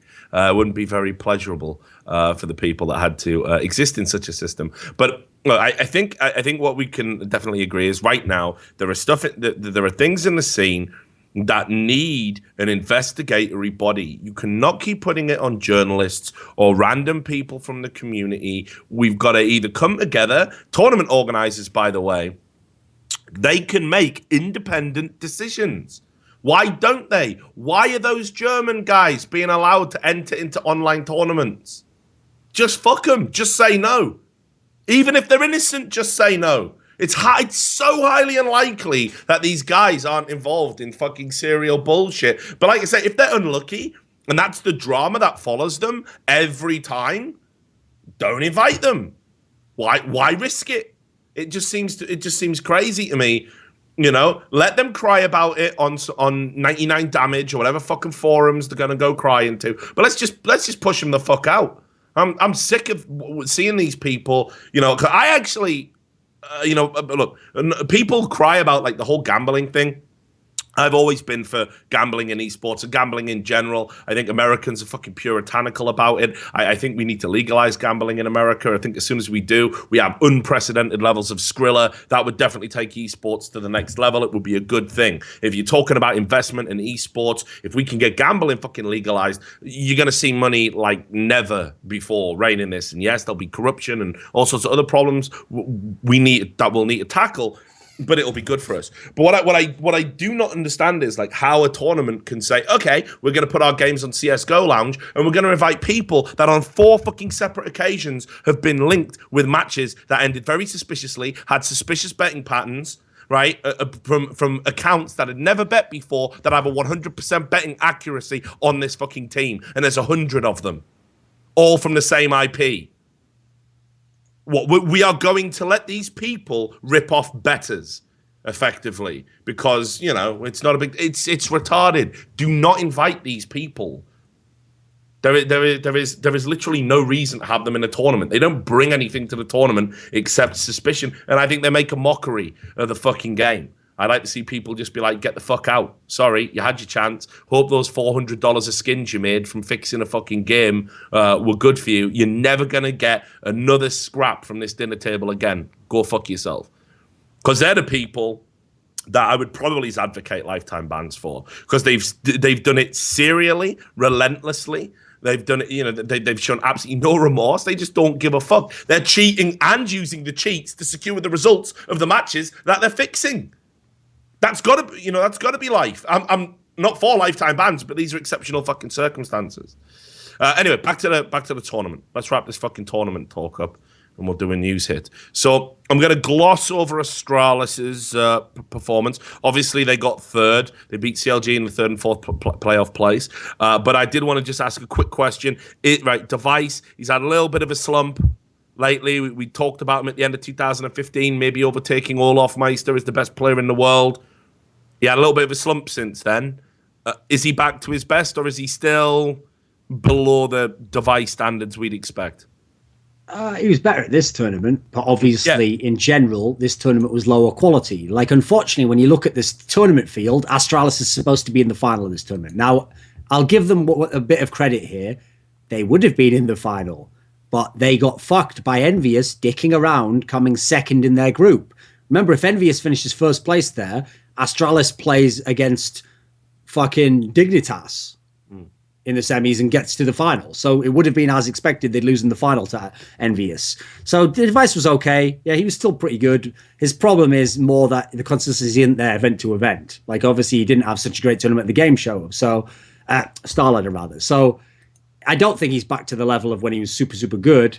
I think he's still got some issues with, like, sometimes going a bit missing. But it's not... Here's the thing, it's not criminally bad. It's just something that is holding the team back. Okay, so EnVyUs. They won it. They won it. I thought this was an example of winning ugly. They started the tournament with, like, they struggled against CLG, dropped a map there. Then they lost to Dignitas. Then they lost another map to CLG, grinded through, had Cloud9. That was an easy game for them. Had a very good series against Astralis, like, super entertaining to watch. Took Cash and Mirage against them, which is very good, and then just blew Dignitas out in the final. Obviously, we talked about Kiebi, who just went to pieces faster than a leper in a wind tunnel. He was just dog shit in the final, and they had a fairly easy run at it. Now, what really stood out for me this tournament was Kenny S was back to his fucking Titan days of just fucking dropping consistent levels of frags. Unbelievable performances from him, even while the rest of the team around him was playing bad. And that was, I was worried. I thought he was going to get PTSD. Thinking, fucking hell, I am back in Titan. I'm dropping fucking 40 kills and we're losing maps. But they somehow managed to grind through and win a tournament. How important is that for the development of EnVyUs? Because when EnVyUs took that major, I was saying we're about to enter the EnVyUs era. I was right about them winning the major. I called it 3 months in advance. But we never got that EnVyUs era. They went to DreamHack Winter. They were terrible, and they've just been up and down in tournaments since then. So what are we finally going to get that? Did you see evidence here that we're going to get that, or is this just, I don't know, another one? A little piece of evidence that we can't really put into a bigger picture yet. The problem is they've never been bad. Like, the only teams that have beaten them after the major in, like, best of threes is Na'Vi, Luminosity, Fnatic. No, not Fnatic. Na'Vi, Luminosity, and Dignitas now, off the top of my head. I think they're the only teams that have won best of threes of them. So, obviously, except for Dignitas, two of those teams are two of the best in the entire fucking world right now. And Na'Vi and Luminosity, they're, like, top 4 teams. So, that's fine. And obviously, they're only losing to them, and they still do rinse out other really good teams. So, they're a sick team, certainly. The consistency obviously isn't there. One thing that was promising about this event is that they got as far as they did while literally dicking around playing Overpass all the time, and they only won one of them, which was, if anything, shows how fucking terrible Cloud9 was, because Cloud9 are the only ones who lost Overpass to them. Everyone else got the win on that. Now, admittedly, they did improve their Overpass as the tournament went on. I can see what they're working with there, but in general, they have started to show a wider map pool. Like, basically, aside from, like, maybe, like, 2 series, they almost never played Cobblestone. So everyone was so scared of their Cobblestone, they didn't have to play Inferno often. Really, what got them through is every series that they played Cash, that was going to be a win. Cash is another fantastic map for them. The 3 that were good for them was Cobblestone, Cash, Inferno. And normally, people don't let them play Cash because everyone else is bad on Cash. So that one's almost a free win if they get it. So they know they've got one winning map. Then they can dick around and have Overpass be the other map. And they know they get to a 3rd map at worst case scenario. Now, unfortunately, I can't be super overjoyed about them winning this tournament, because who the fuck was here who was going to beat them? The only other elite level team at this tournament was Astralis, and Astralis is famous for being the fucking guys who always lose to EnVyUs. So, I mean, if anything, they dropped the ball a bit by getting wrecked by Dignitas. So I can't really feel super proud about this result. A little bit better, but the way they lost to Dignitas reminds me in a sense of how they also lost to Luminosity and Na'Vi, which is the 3 teams they've lost to are teams that have good strats. And the way they lose is, as soon as one of those teams has a good plan for them and it starts to work, EnVyUs never adapts in that series. Now, they always tell you after the fact, oh, we now learned what's wrong, and next time we play them, we're different. And it was in the final. It was different when they played them there. But the fact they can't ever adapt in the game is worrying to me. That's where I worry when they go up against Luminosity and Na'Vi next time. What the fuck happens there? Because that's where I feel like those teams now have the players and the tactics to beat them. So Astralis, I actually think on paper should be a team that has the same style, but obviously Astralis has the confidence issues and just some mad mismatch against EnVyUs. So let's just say one step forwards, but they certainly aren't the best team or going to be the best team soon. And again, just to keep the themes going, which I know our resident lunatic Clive likes so much, Happy Watch, what did you make of Happy? I think off the top of my head, he was pretty good in this tournament. I think he had a pretty decent tournament overall. In general, he is getting his shit together. Like, he's not having the games where it looks like he baits or he doesn't get the impact kills. Obviously, what I should have mentioned is, obviously, the real big positive was Kenny S. Like, Kenny S, in fact, if anything, Kenny S showed how bad their overpass is. That on overpass, I think he had like 35 kills and went absolutely fucking bonkers, and they still couldn't win the map. Admittedly, it was against Astralis, who were like the best overpass team in the world. But Kenny S, was super sick. And obviously that in itself would add a new dimension to the team, because now if they go up against the Na'Vi and they got Kenny S at top level, now it's going to be interesting. Now it's not really that whole thing of like a different person has to turn up and everything. Like, actually, one of the guys who was reasonably underwhelming at times was Apex. Normally, in the past, when they've like blitzed the Fnatic teams, that's because Apex goes ham, and you go, well, it can't do that every time. If you can win when Apex doesn't do it well, and now Kenny S is doing well, you are heading somewhere at that point in time. But I think they've still got a way to go, because they have a mismatch against Na'Vi. Na'Vi does well against them, and they've beaten Fnatic, but Fnatic wins every tournament. So at the moment, there's still something separating them from those top 2 for me. Okay, so this is the bit, Duncan, that you're going to enjoy. All right. That leaves that tournament behind in the ether. And one of the big things that everyone was super excited about was Simple's debut with Team Liquid, the new look Team Liquid, the team that I said this has got to be the #1 team in NA. Yeah, it's got to be, right? You look at how bad some of the NA teams are. You look at this shuffle. Team Liquid got to be the best team in NA, and they're playing Complexity in ESL Pro League. So everyone's hyped about it. And tying in with what we were talking about earlier, you know, how Clive's like, all Thorin and Richard do is, obviously he's saying this from the bushes while he's watching women walk past. All Thorin and Richard do is they just peddle the same fictions, the same lies about people. One of those fictions and lies, of course, is that Adren in Team Liquid has been dead weight for a while. And, hasn't really brought a lot to the table. So he's kind of taken off AWPing duties because obviously Simple's going to be a god tier AWPer. He's in the team as the in-game leader. They go up against Complexity and they lose 16-8 to Complexity, a team that people didn't really expect to be any great shakes. Certainly not like top 3 in NA or anything. And Adren, 5 kills. The next one up, Nitro, 15, Hiko, 16, Simple, 17, Elige, 21. But Adren got absolutely wrecked in this game. I'm presuming you watched it. I didn't, actually.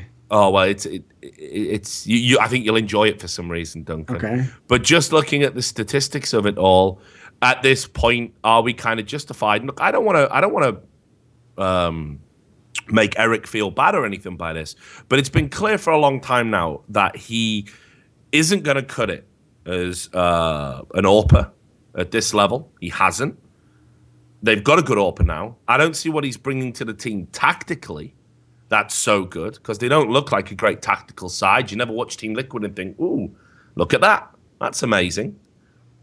At this point, what do we do with him?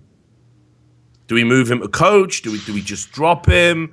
Does he need to go? Is it harsh to like just use one game, a highlight a point that we've been making for some time and kind of gloat about it. But like, you know, what do you make of all of it? I think this now is kind of almost like the smoking gun as to why Team Liquid is gonna under-deliver.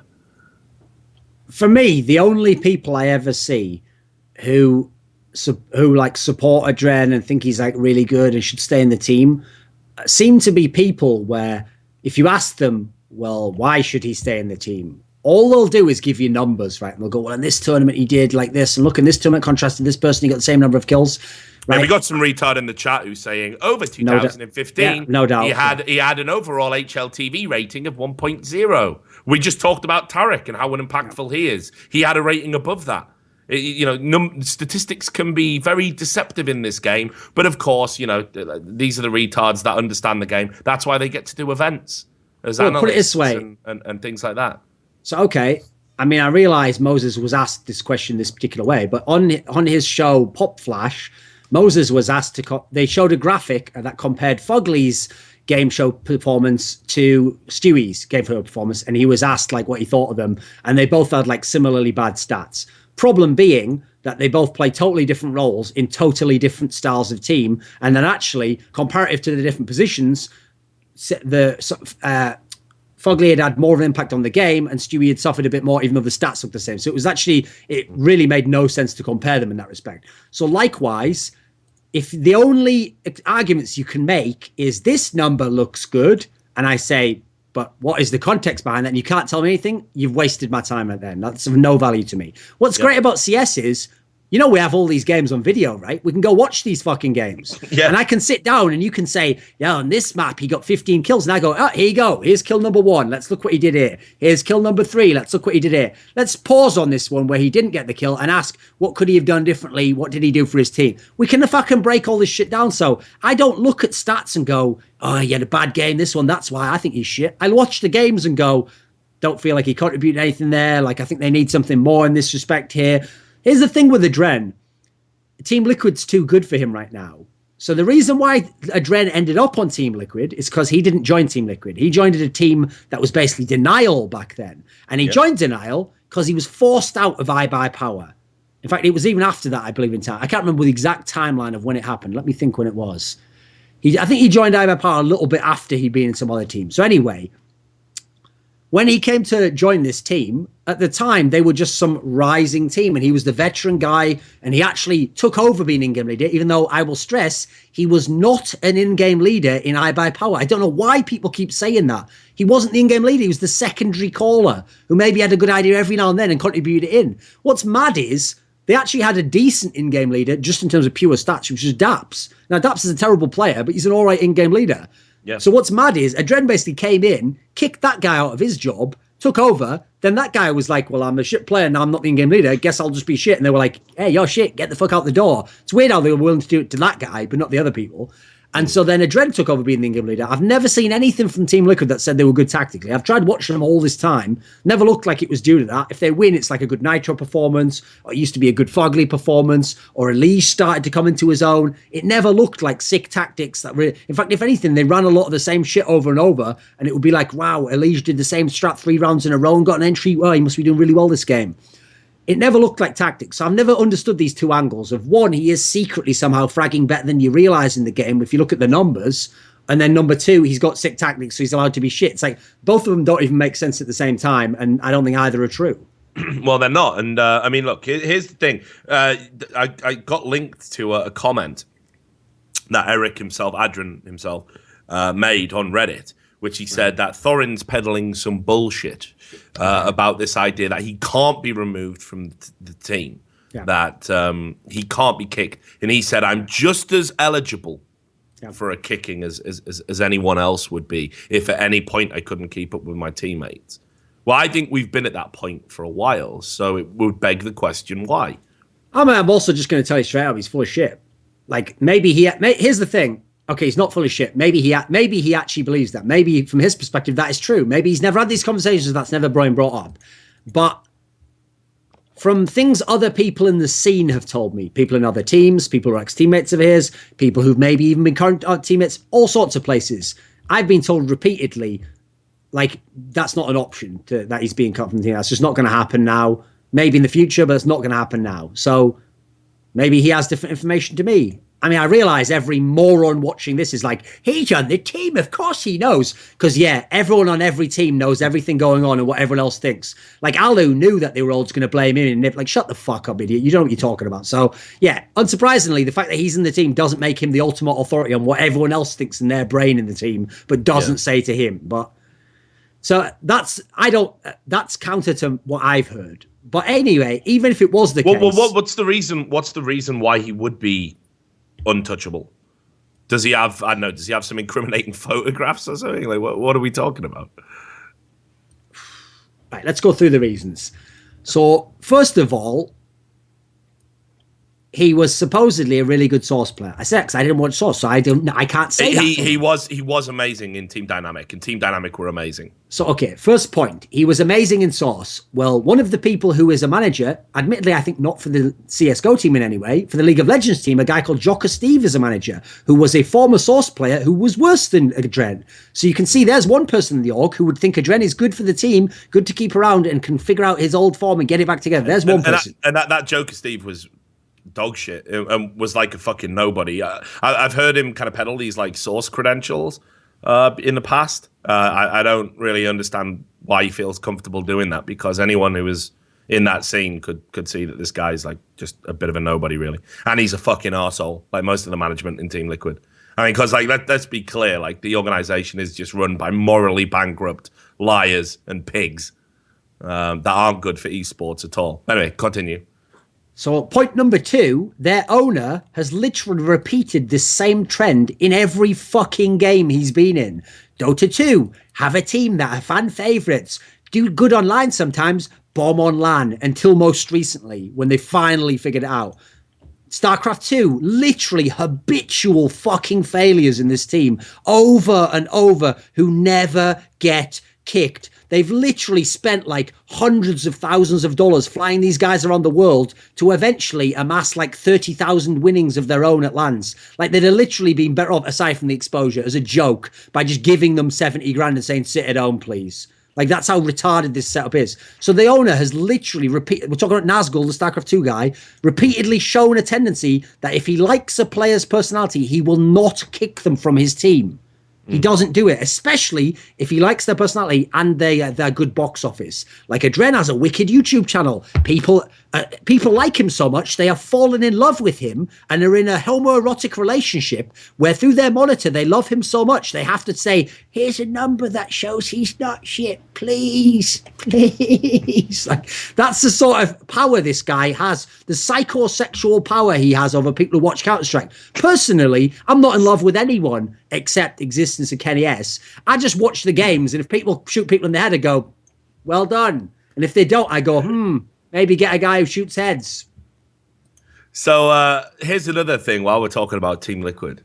Oh, and one last factor. They also had GB James, who, remember, isn't in favor of roster changes, because if you make roster changes, maybe everyone could say, hey, it seems like they got a lot better because of that roster change. Whereas if he keeps the same team, then if eventually they win, they'd have to be like, could have been the flying V formation he came up with in September. Like, shut the fuck up. Yeah, certainly waking them up at 8 a.m. with a glass of orange juice really seems to have helped, James. Well done. But speaking of guys, it's a game of inches in Counter-Strike, game of rounds. And I think if you look around, I think you can find a guy in this round. We gotta fight for those inches. Because I'm Al Pacino, and all I do now is shout. It's a great film, though. Love it. But yeah, you're right. James obviously does fancy himself as like, this guy obviously watched fucking Coach Carter, like, multiple times. Nitro, why you throw up before every game, man? Is it because are you like the Jamie Foxx character? No, I was just thinking of the situation my life's in. I mean, I've been doing this for like a year now. Jesus. I just saw naked photos of you, James. Anyway, so he went on a podcast. I'm not going to name the podcast because I've got the guy who does the podcast blocked. He's another one of these retards who's like, I don't think you're very professional, and I don't want you to be an ambassador for esports. Okay, on what basis? You have said some things on Twitter I do not like. And this is the guy who runs this podcast. It was very obvious why he had GB James on there. It was obviously so he could come out and criticize us, which is fine. They got a tiny little microphone. And if they want to use it that way, that's entirely up to them. But so I won't even name the podcast because fuck that guy, he's an idiot. But GB James went on and did this interview, and it was interesting because he was kind of doing what he should have done right at the fucking start, which was just to apologize.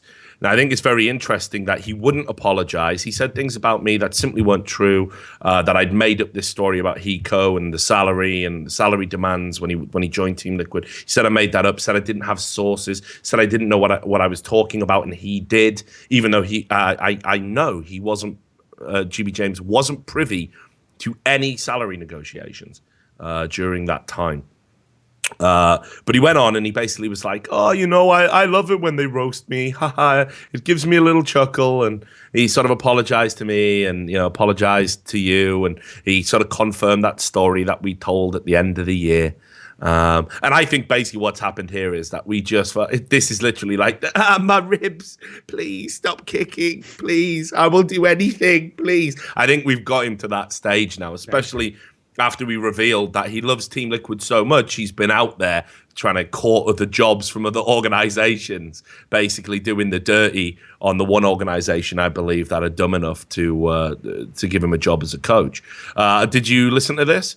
Did you listen to any of it? Yeah, I listened to some of it. Thoughts? I mean, I'm not going to listen to like a fucking hour-long thing, but I listened to I just listened to a bit about us. Yeah.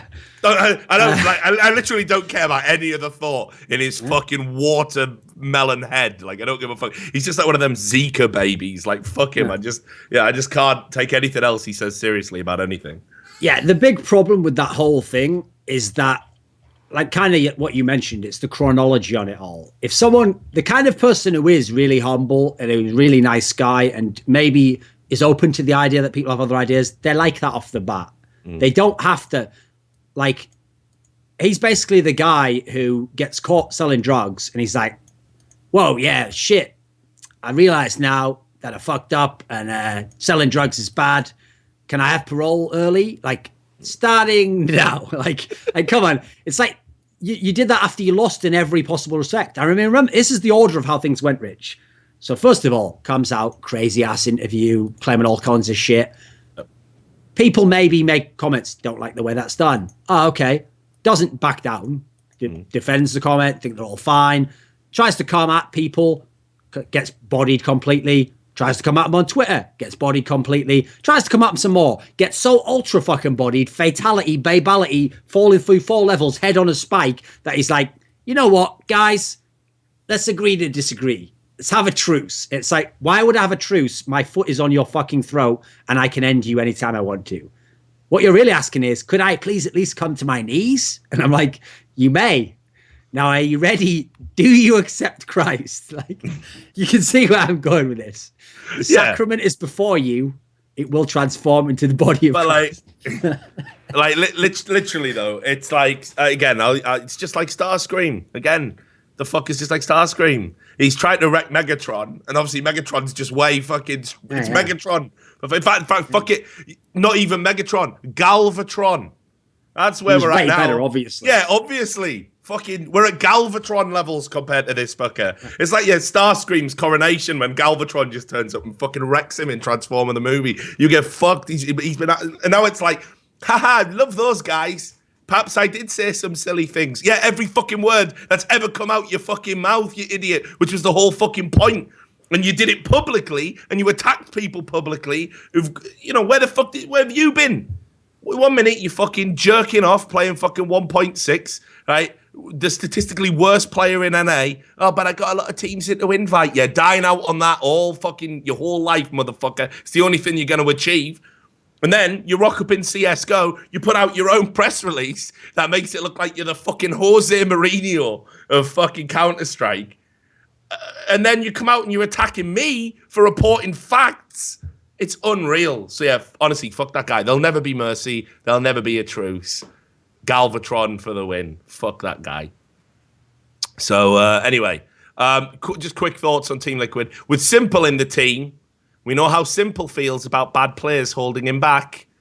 Do you think that Simple might be like, do you know what? I'm loving this American dream. He is like Eddie Murphy in Coming to America right now. He's sat in the jacuzzi. The woman's coming up, going, the royal penis is clean, simple. He's having a reference game incredibly on point. He's having... I don't think he was even alive when that movie came out, Rich. He's having a great time. But obviously, he's not going to put up with Adren fucking wrecking the team, wrecking him, and making everything shit for too long. So, do you think Simple could be the catalyst for change? Yeah. I mean, I believe he did say, this is just like movie came out 10 years before I was born. So that did actually come out in 1988, Rich. So I don't believe he's got into all of Eddie Murphy's I saw classic. it at the cinema, of course. Yeah. I mean, the pictures, the flicker show, the talkies. I didn't really, but I mean, great we obviously could have gone with a joke there that it's just got to Ukraine, that movie. Like it was just showing at the audience there. This Mr. Murphy very funny. Yeah, perhaps he will be big star. So yeah, do you think Simple might kickstart anything? Oh no, that's one thing that was great about it. Is like when I saw the order of how things happened. So it was like, listen, we're kicking Fugly. I was like, well, I kind of liked him, but I get that there's not space in the team. We're getting Simple. I was like, okay, problem solved. No need for me to keep going on about Adren. I'll make the odd joke. But you know what? We've now got the virus scanner. The virus scanner's in the team now. So eventually it's going to keep scanning the computer and it's going to find that Trojan. And it's going to remove that Trojan, horse reference game, incredibly on point. It's going to remove that Trojan from the computer, one means or another, because one or two things is going to happen. Either the virus is going to make the virus scanner faulty and short circuit it, in which case someone will uninstall the virus scanner, or the virus scanner is going to get to the Trojan, it's going to delete it. So either Simple will be out of the team in 4 months. Ready? Is that long enough, actually? Okay, here's my prediction. 5 months from this recording, Simple is out of the team or Adren is out of the team. One of the two, definitely. Okay. They can't coexist. They can't. Okay. And that's hilarious. By the way, the second that one of them gets kicked, I'm going to paste that thing to Simple at him on Twitter, since he atted me when he said this, when he said, Adren, good IGL with great aim. So that will be sent at him on Twitter the second either he is kicked or Adren is kicked. With the phrase, here is an American idiom for you. How do you like those apples, rusty cunt? Again, reference game credit on point. That movie came up like 90 I was going to say, Goodwill Hunting. Goodwill Hunting will be in a Ukrainian cinema in about 4 years. So check it out, Simple. It's pretty good. Matt Damon. He's a hell of a guy. So I will mention as well, just briefly in passing, as expected, I think he got 34 frags in his first 2 games. Did particularly well. 17 against Complexity, but we expect him to perform. I don't think discussing his performance is anything. This is a guy that you've talked about as being potentially a #1 player in the world if he gets his shit together and everything clicks. So, talking about people being kicked that are, in some people's opinion, long overdue. Renegades bit the bullet and released Havoc, the man with the beard. He had a particularly poor tournament down in the Oceanic Minor qualifier, and they removed him. Obviously, he's played with these players for a long time, in particular Sponge. He's got a very long history with him. And people are saying, well, it's been a long time coming. Havoc's definitely the guy to go. And then they go out and they actually get a very good win. I believe it was over NME. With Kuster in it, a 16-12 win, which had Yam drop something like 43 frags from nowhere in. So some thoughts about this move, about Havoc going, and are we going to see a resurgent Renegades finally, or are they still going to be pretty much average?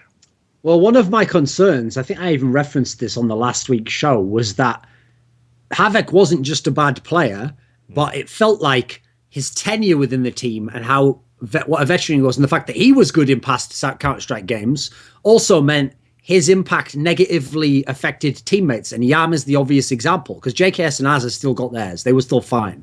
But Yam is supposed to be the player where before this team, before he joined it, everyone was like, what a rising talent. He's going to be so good. He goes ham online. Then he joined the team and he's been fairly underwhelming the whole time. And you watch some of the games and sometimes Havoc's AWPing. Sometimes Havoc's taking some of the positions. So it felt like that's one aspect. So to me, it was going to have to be Yam or Havoc, one of the two, and maybe even Yam and Havoc if it doesn't work out in the future months. My big problem here is this is step one. This is the one there's no debate about. You had to remove Havoc. I think I said that last week. I said if you separate the two things, should we recruit? I can't remember if it was the Zeusy guy, I think, at the time. I can't remember who the fuck they suggested before. Or was it Ricky or something? I don't know. Should they remove Havoc?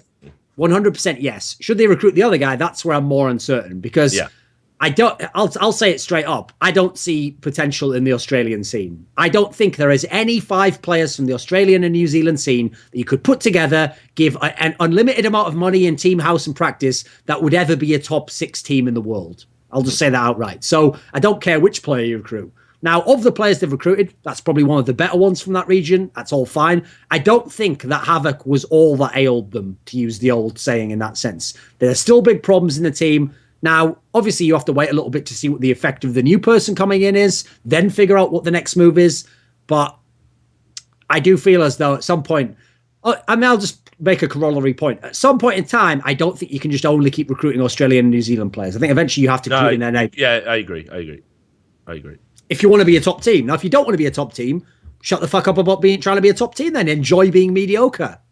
It's one of the two. You can either be mediocre and say, I'm trying to be mediocre and I'll go, right, no problem. You succeed in that, have a nice life. Or you can say, I want, all I care about is winning. Then do what it takes to win. So, want to just do another couple of quick news hits. Obviously, I don't think this will interest you very much, although I was at the European Minor. Saw the Cringe Gods out there. They performed pretty well, in my opinion. One of the standout players at the tournament, I thought, was ResX. He was, and Draken, actually, as well. Both of those players looked very, very good for the Cringe Gods. And their story was amazing. This was a team that had never, individually, they'd never played at a LAN. Together, obviously, they'd never played at a LAN. And they'd all met each other through pugging, and there they were at a European Minor and very close to getting some upsets.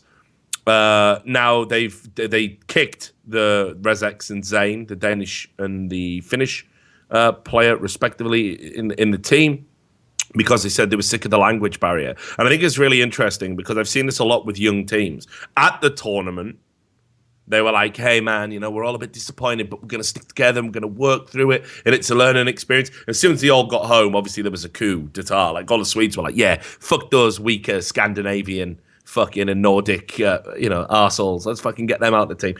And I think it's a shame that they've made a roster change so soon into their lifespan. I don't know if you have any thoughts about it. I thought I'd ask. I don't really care about that team, to be honest. They did add someone called Disco Doplan, if that piques your interest at all. That sounds all right. It's better than some of the names I've heard. Yep, good. Disco Doplan, watch this space. So there you go. No thoughts from Thorin on that one. Tempo Storm mined the Brazilian scene to pick up Games Academy. Tempo Storm had dropped the team back in August 2015 and had left CSGO well alone up until that point. Now they've taken a team I actually think will be a surprise package when they start competing against the NA teams. I was a little bit disappointed that we didn't get to see the Brazilians out when I did the NA minor in Ohio for MLG. And in particular, Henny, who is this ridiculous talent on the AWP. So what do you think of this pickup? Is this good business for Tempo Storm? I think it's all right because presumably there's obviously no buyout, I'm assuming, or the buyout wouldn't have been big. So in terms of what's available, it's not bad. But put it this way, that team's in the major qualifier, and I don't, unless they get some mad group draw, I don't think they're going to make it. So I don't think they'll be out the major. Maybe this means they're going to be in E-League. That could be a hint, perhaps. But I don't think this team's going to do mega things, put it that way. So I don't really know what the hype is. Like, I can only assume this. Well, the hype's around Henny in particular. I don't know why then. It's not like it's. I never understand this. The way people hype players is like, say a player does well at like a LAN that isn't all elite teams, then he better do fucking amazing at that LAN. If he just does okay, that's against not good teams. Why would you then expect he's going to do even better against better teams? I think it was that RGN event. Yeah. I thought Henny, which you're right, he didn't have any elite level teams there, but he had some decent ones. But the Henny, I think it was that tournament. Anyway, he was fucking sick at that one. Sure, there's one. A swallow does not a summer make, Richard. I couldn't agree more. But I've seen him competing online recently. I think this guy's mustard. I think he's going to be good. Could be. We'll see. All right, watch this space, and maybe we'll get another one of our bets going on. Because I haven't forgotten about the Virtus Pro phase bet that we had. Look, I know obviously we've gone past our 2 hours. We've done our time. I didn't know if you wanted to get into this subject because there was a couple of other things that I brought up. I wanted to bring up, sorry. And I'll give you the thread, and you can tell me if you have any thoughts about this, if you want to talk about it. If not, I'll start wrapping up the show. But there you go. It's in the group chat. And this was a blog that was published on HLTV, and of course it blew up again on Reddit. And it was talking about map balance. Yeah. And this chap called Topico, he'd been analyzing map balance statistically over like 100-day period to just find which maps were the most balanced overall, the ones you were most likely to see a comeback on, where you had upset potential statistically and that sort of thing. I thought it was very interesting just in terms of the balanced map. The most balanced map, according to his statistical analysis, was actually Overpass. I don't know if that surprises you at all. The problem is, the main part that I don't understand about this is he doesn't give you any context on the stats. So 100 days of what? Pro play, scrubs, silvers? Because here's the big problem. And, okay, the best way I can give this example, unfortunately, is going to have to be using League of Legends, right? So anyone who hasn't played League of Legends probably won't understand the analogy. But anyone who has will instantly know what I mean. If you play League of Legends and you play in normals, for example, if you just where you get randomly put with anyone, or you play at a low level, we all know there are champions who fucking body but never see pro play. So when in pro play, do you see Shaco played as a jungler? Never. Yet it is one of the champions that against bad players who don't know how to play against it shits all over them. It carries the whole game.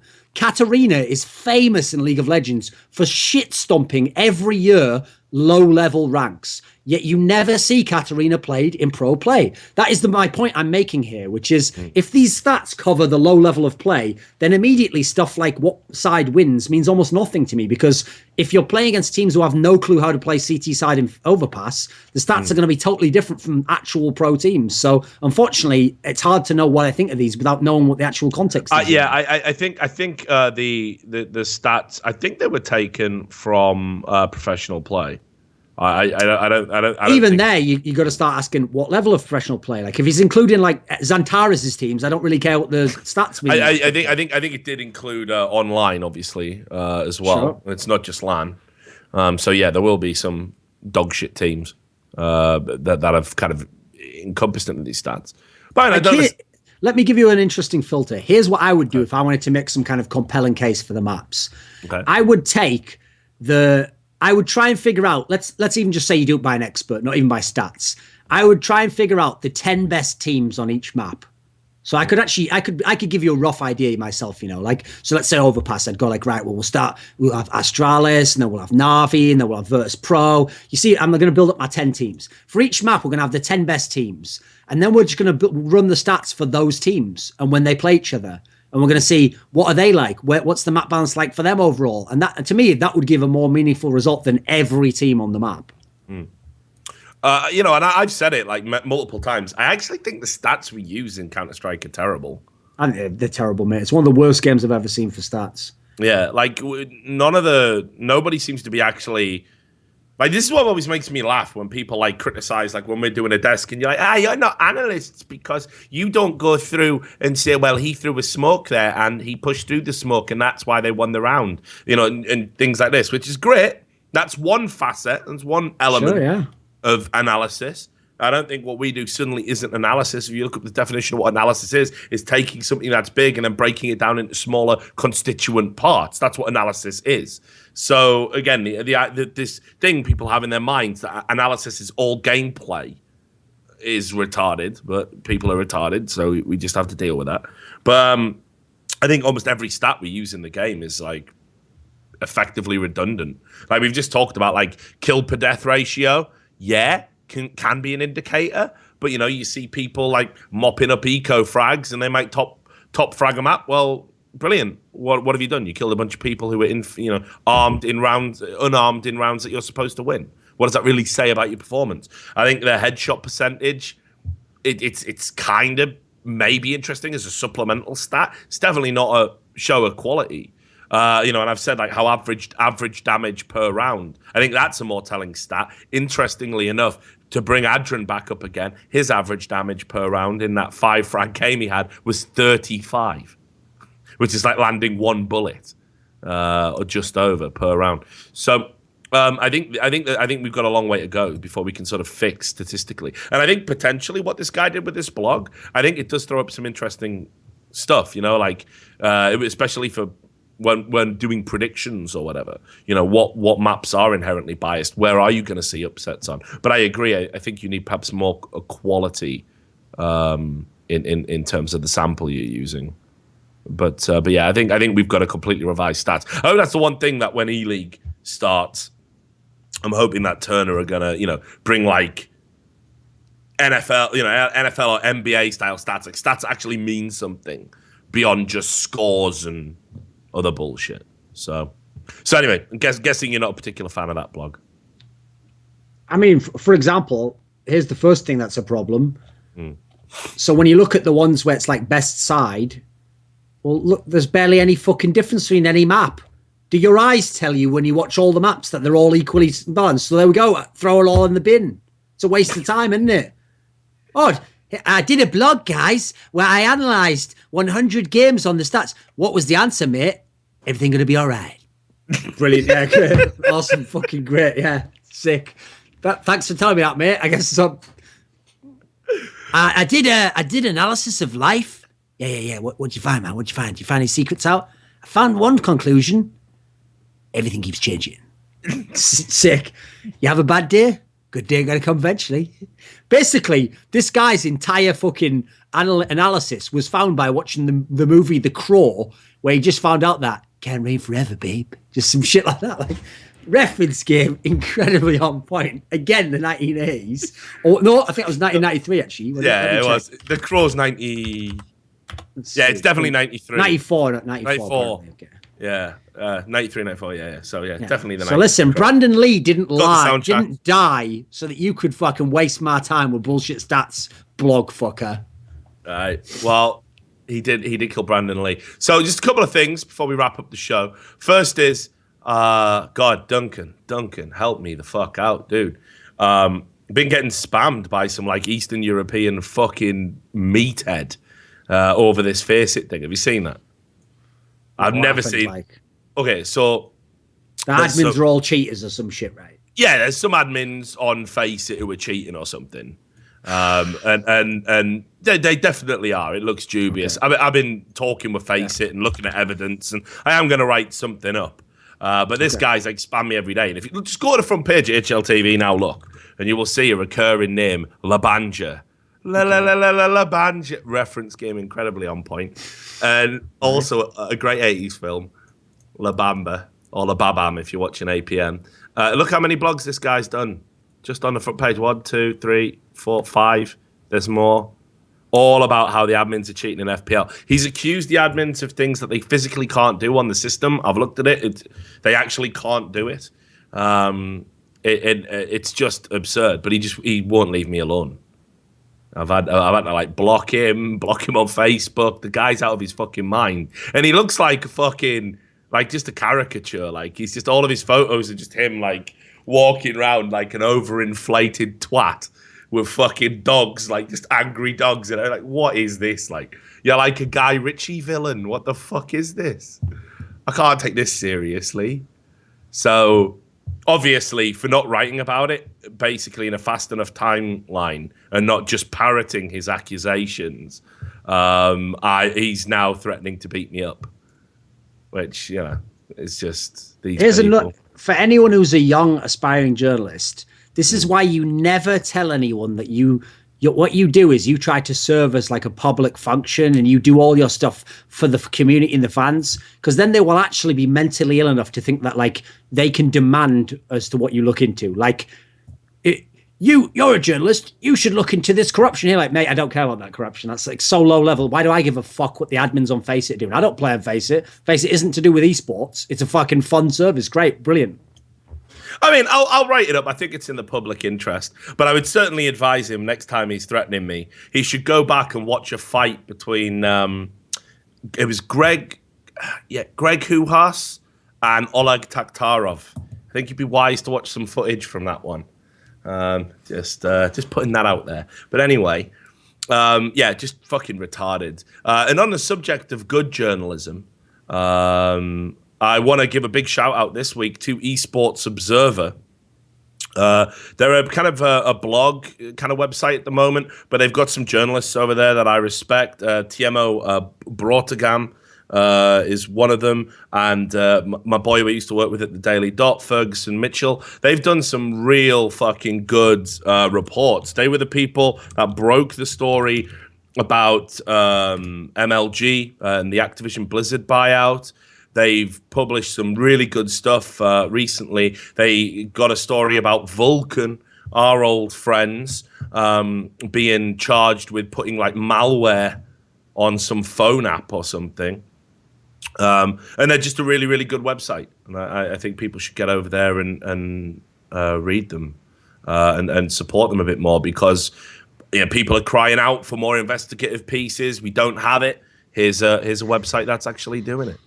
So there, and then finally, Duncan, and then we will kill the show. I've never posted on HLTV.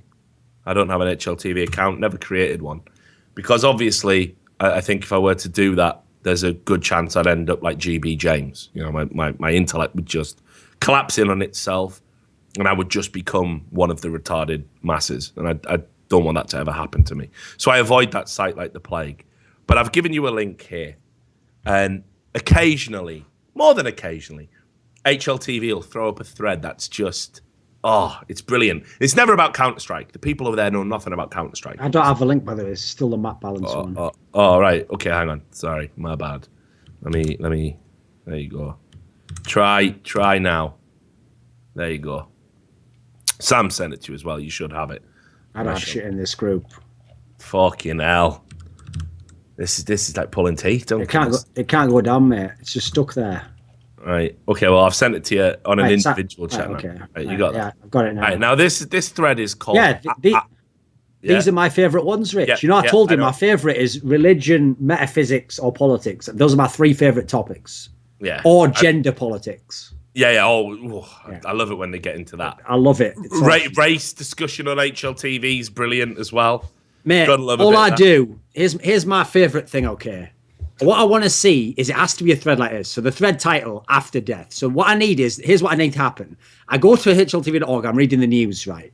Yeah. Obviously, it's not that interesting. It's usually like some news about some team that I don't care about. I look in the active threads, and what I need to see is I need a title like that draws me in. It needs to be like, After Death, What If Gay, something like, Should Nazis President USA, something like that. If it's a title like that, I'm already interested. But here's what I need beyond for that. Then I have to look at the right-hand side of the name, and it has to at least be 100 comments. If there's 100 comments, I've checked all the boxes. I then go to the thread. As I'm scrolling through the thread, I'm looking for comments from people from Turkey or India. If I can find those comments, that there, son, is gold. And I'm just sitting back, put my feet up, and I get ready to just see what these fucking robots, I say robots, I'd have said something else, what these robots are spamming that is like almost like that whole like hundredth monkey thing, the million monkeys. Like eventually, somehow they would type like something of value. It's like if enough mashed keys come through, it's almost like they're trying to communicate with me or something. Eventually, like I start to like see messages in the static. It's like I think he's trying to say something about. What was that word? God, and is the other one about like hanging them or something? Oh, interesting stuff. Yeah, I love those threads, mate. They're my favorites. Right. I don't go for any CS chat to find out about esports or anything. Right, so here's what it says, right? Yeah. After death, what happens after you die? I have a theory for that. Okay, tell me. After death, you will have lucid dreams. Read more about it. Okay, keep going. Read more about it here. He gives a Wikipedia link, of course. That would explain everything, capital letters, such as why are people believing in gods? Yep. While you are lucid dreaming, you can create pretty much everything in your mind, and you can control it. Discuss. Yeah. By the way, my IQ is over 250. And then some of the answers to this dude are just fucking brilliant. Like, check this out. There's a guy in here. This is unreal. So someone says, most retarded theory ever. I mean, this is a good, I like this guy. When you die, you are dead. Nothing happens. Depending on how you die, it could be slow and painful or peaceful, as if you're falling asleep. Nothing more. Someone replies to him with, actually, the most painful death. It's the broken English. It gets me every time. The most painful death is while you are sleeping, a.k.a. dreaming, not the same. It's the a.k.a. as well, yeah. A.k.a. dreaming. In what way is that also? As if no one knows what sleep is. As if no one in the world knows what sleep is. While you are sleeping, a.k.a. dreaming. Terms, dreaming. Because you will die over and over again in your dreams. It's kind of hard to explain. And then someone called Real Jesus says, how do you know that? Did you die and come back to tell that? And he answers with, they did an experiment a long time ago. They even created a documentary movie about it. They did it on a guy who had deadly sentences. Like, this cunt's got deadly sentences. And they asked his family before doing the whole experiment. And he also agreed to kill him while sleeping. I think there is still somewhere the video about it from National Geographic Channel. This thread is solid fucking gold. Like, I have never been so buckled in all my fucking life. Oh, mate. Oh. So, Duncan, what do you think happens after you die? I certainly don't think that lucid dreams explain everything. I don't even understand that. What? It doesn't even. It definitely doesn't explain. It doesn't explain anything. It doesn't explain anything within the context of what happens when you die. Holy shit. So I just had to show you that one. And look, I know you've done a series of YouTube videos, you know, Thorin versus Reddit. I've always wanted to do like the week on HLTV and just pick. You know, some threads out. Maybe we can make it a feature of the show, Duncan. Of this show. Every week we end with like an HLTV thread or a comment that just blows our mind. So homework assignment for you. But other than that, I think we'll kill the show here. It's been a lot of fun. You got anything coming up? Any events, any content to look forward to? Yeah, loads of content. Now I'm back off holiday, so I've got a bunch of shit I'm going to do. A bunch of shit? Can you be a bit more elaborate? I mean, I already promised some of it last week. I never did it because I went on holiday. So the Renegades video. You said the MBK Reflections was coming out. It came out. Going to do a Renegades video. Got a bunch of other stuff. Yeah. Any more interviews? Nothing at the moment for CSGO. But I might have some more I do. I might do some in the next few days. All right. Looking forward to it. And of course, thanks to Alphadraft for allowing us again to go wild on a show.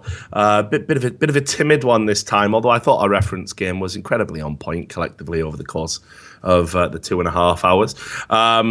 I'm going to be, again, I'll just reiterate on this show. I obviously made an announcement that I'm not going to be doing quite so much content in video form for the foreseeable future. All my podcasts are going to get folded into one podcast, which is going to be generically and somewhat blandly called The Richard Lewis Show. Until that happens, I'll be active on Breitbart still. I'm still going to be writing. And I'll be tweeting, but I won't be doing a whole lot else. And obviously, people panicked and said, will it affect by the numbers? Absolutely not, because I am locked in to a contract. So there's no escape, even if I wanted to, which I don't, because I love Alphadraft.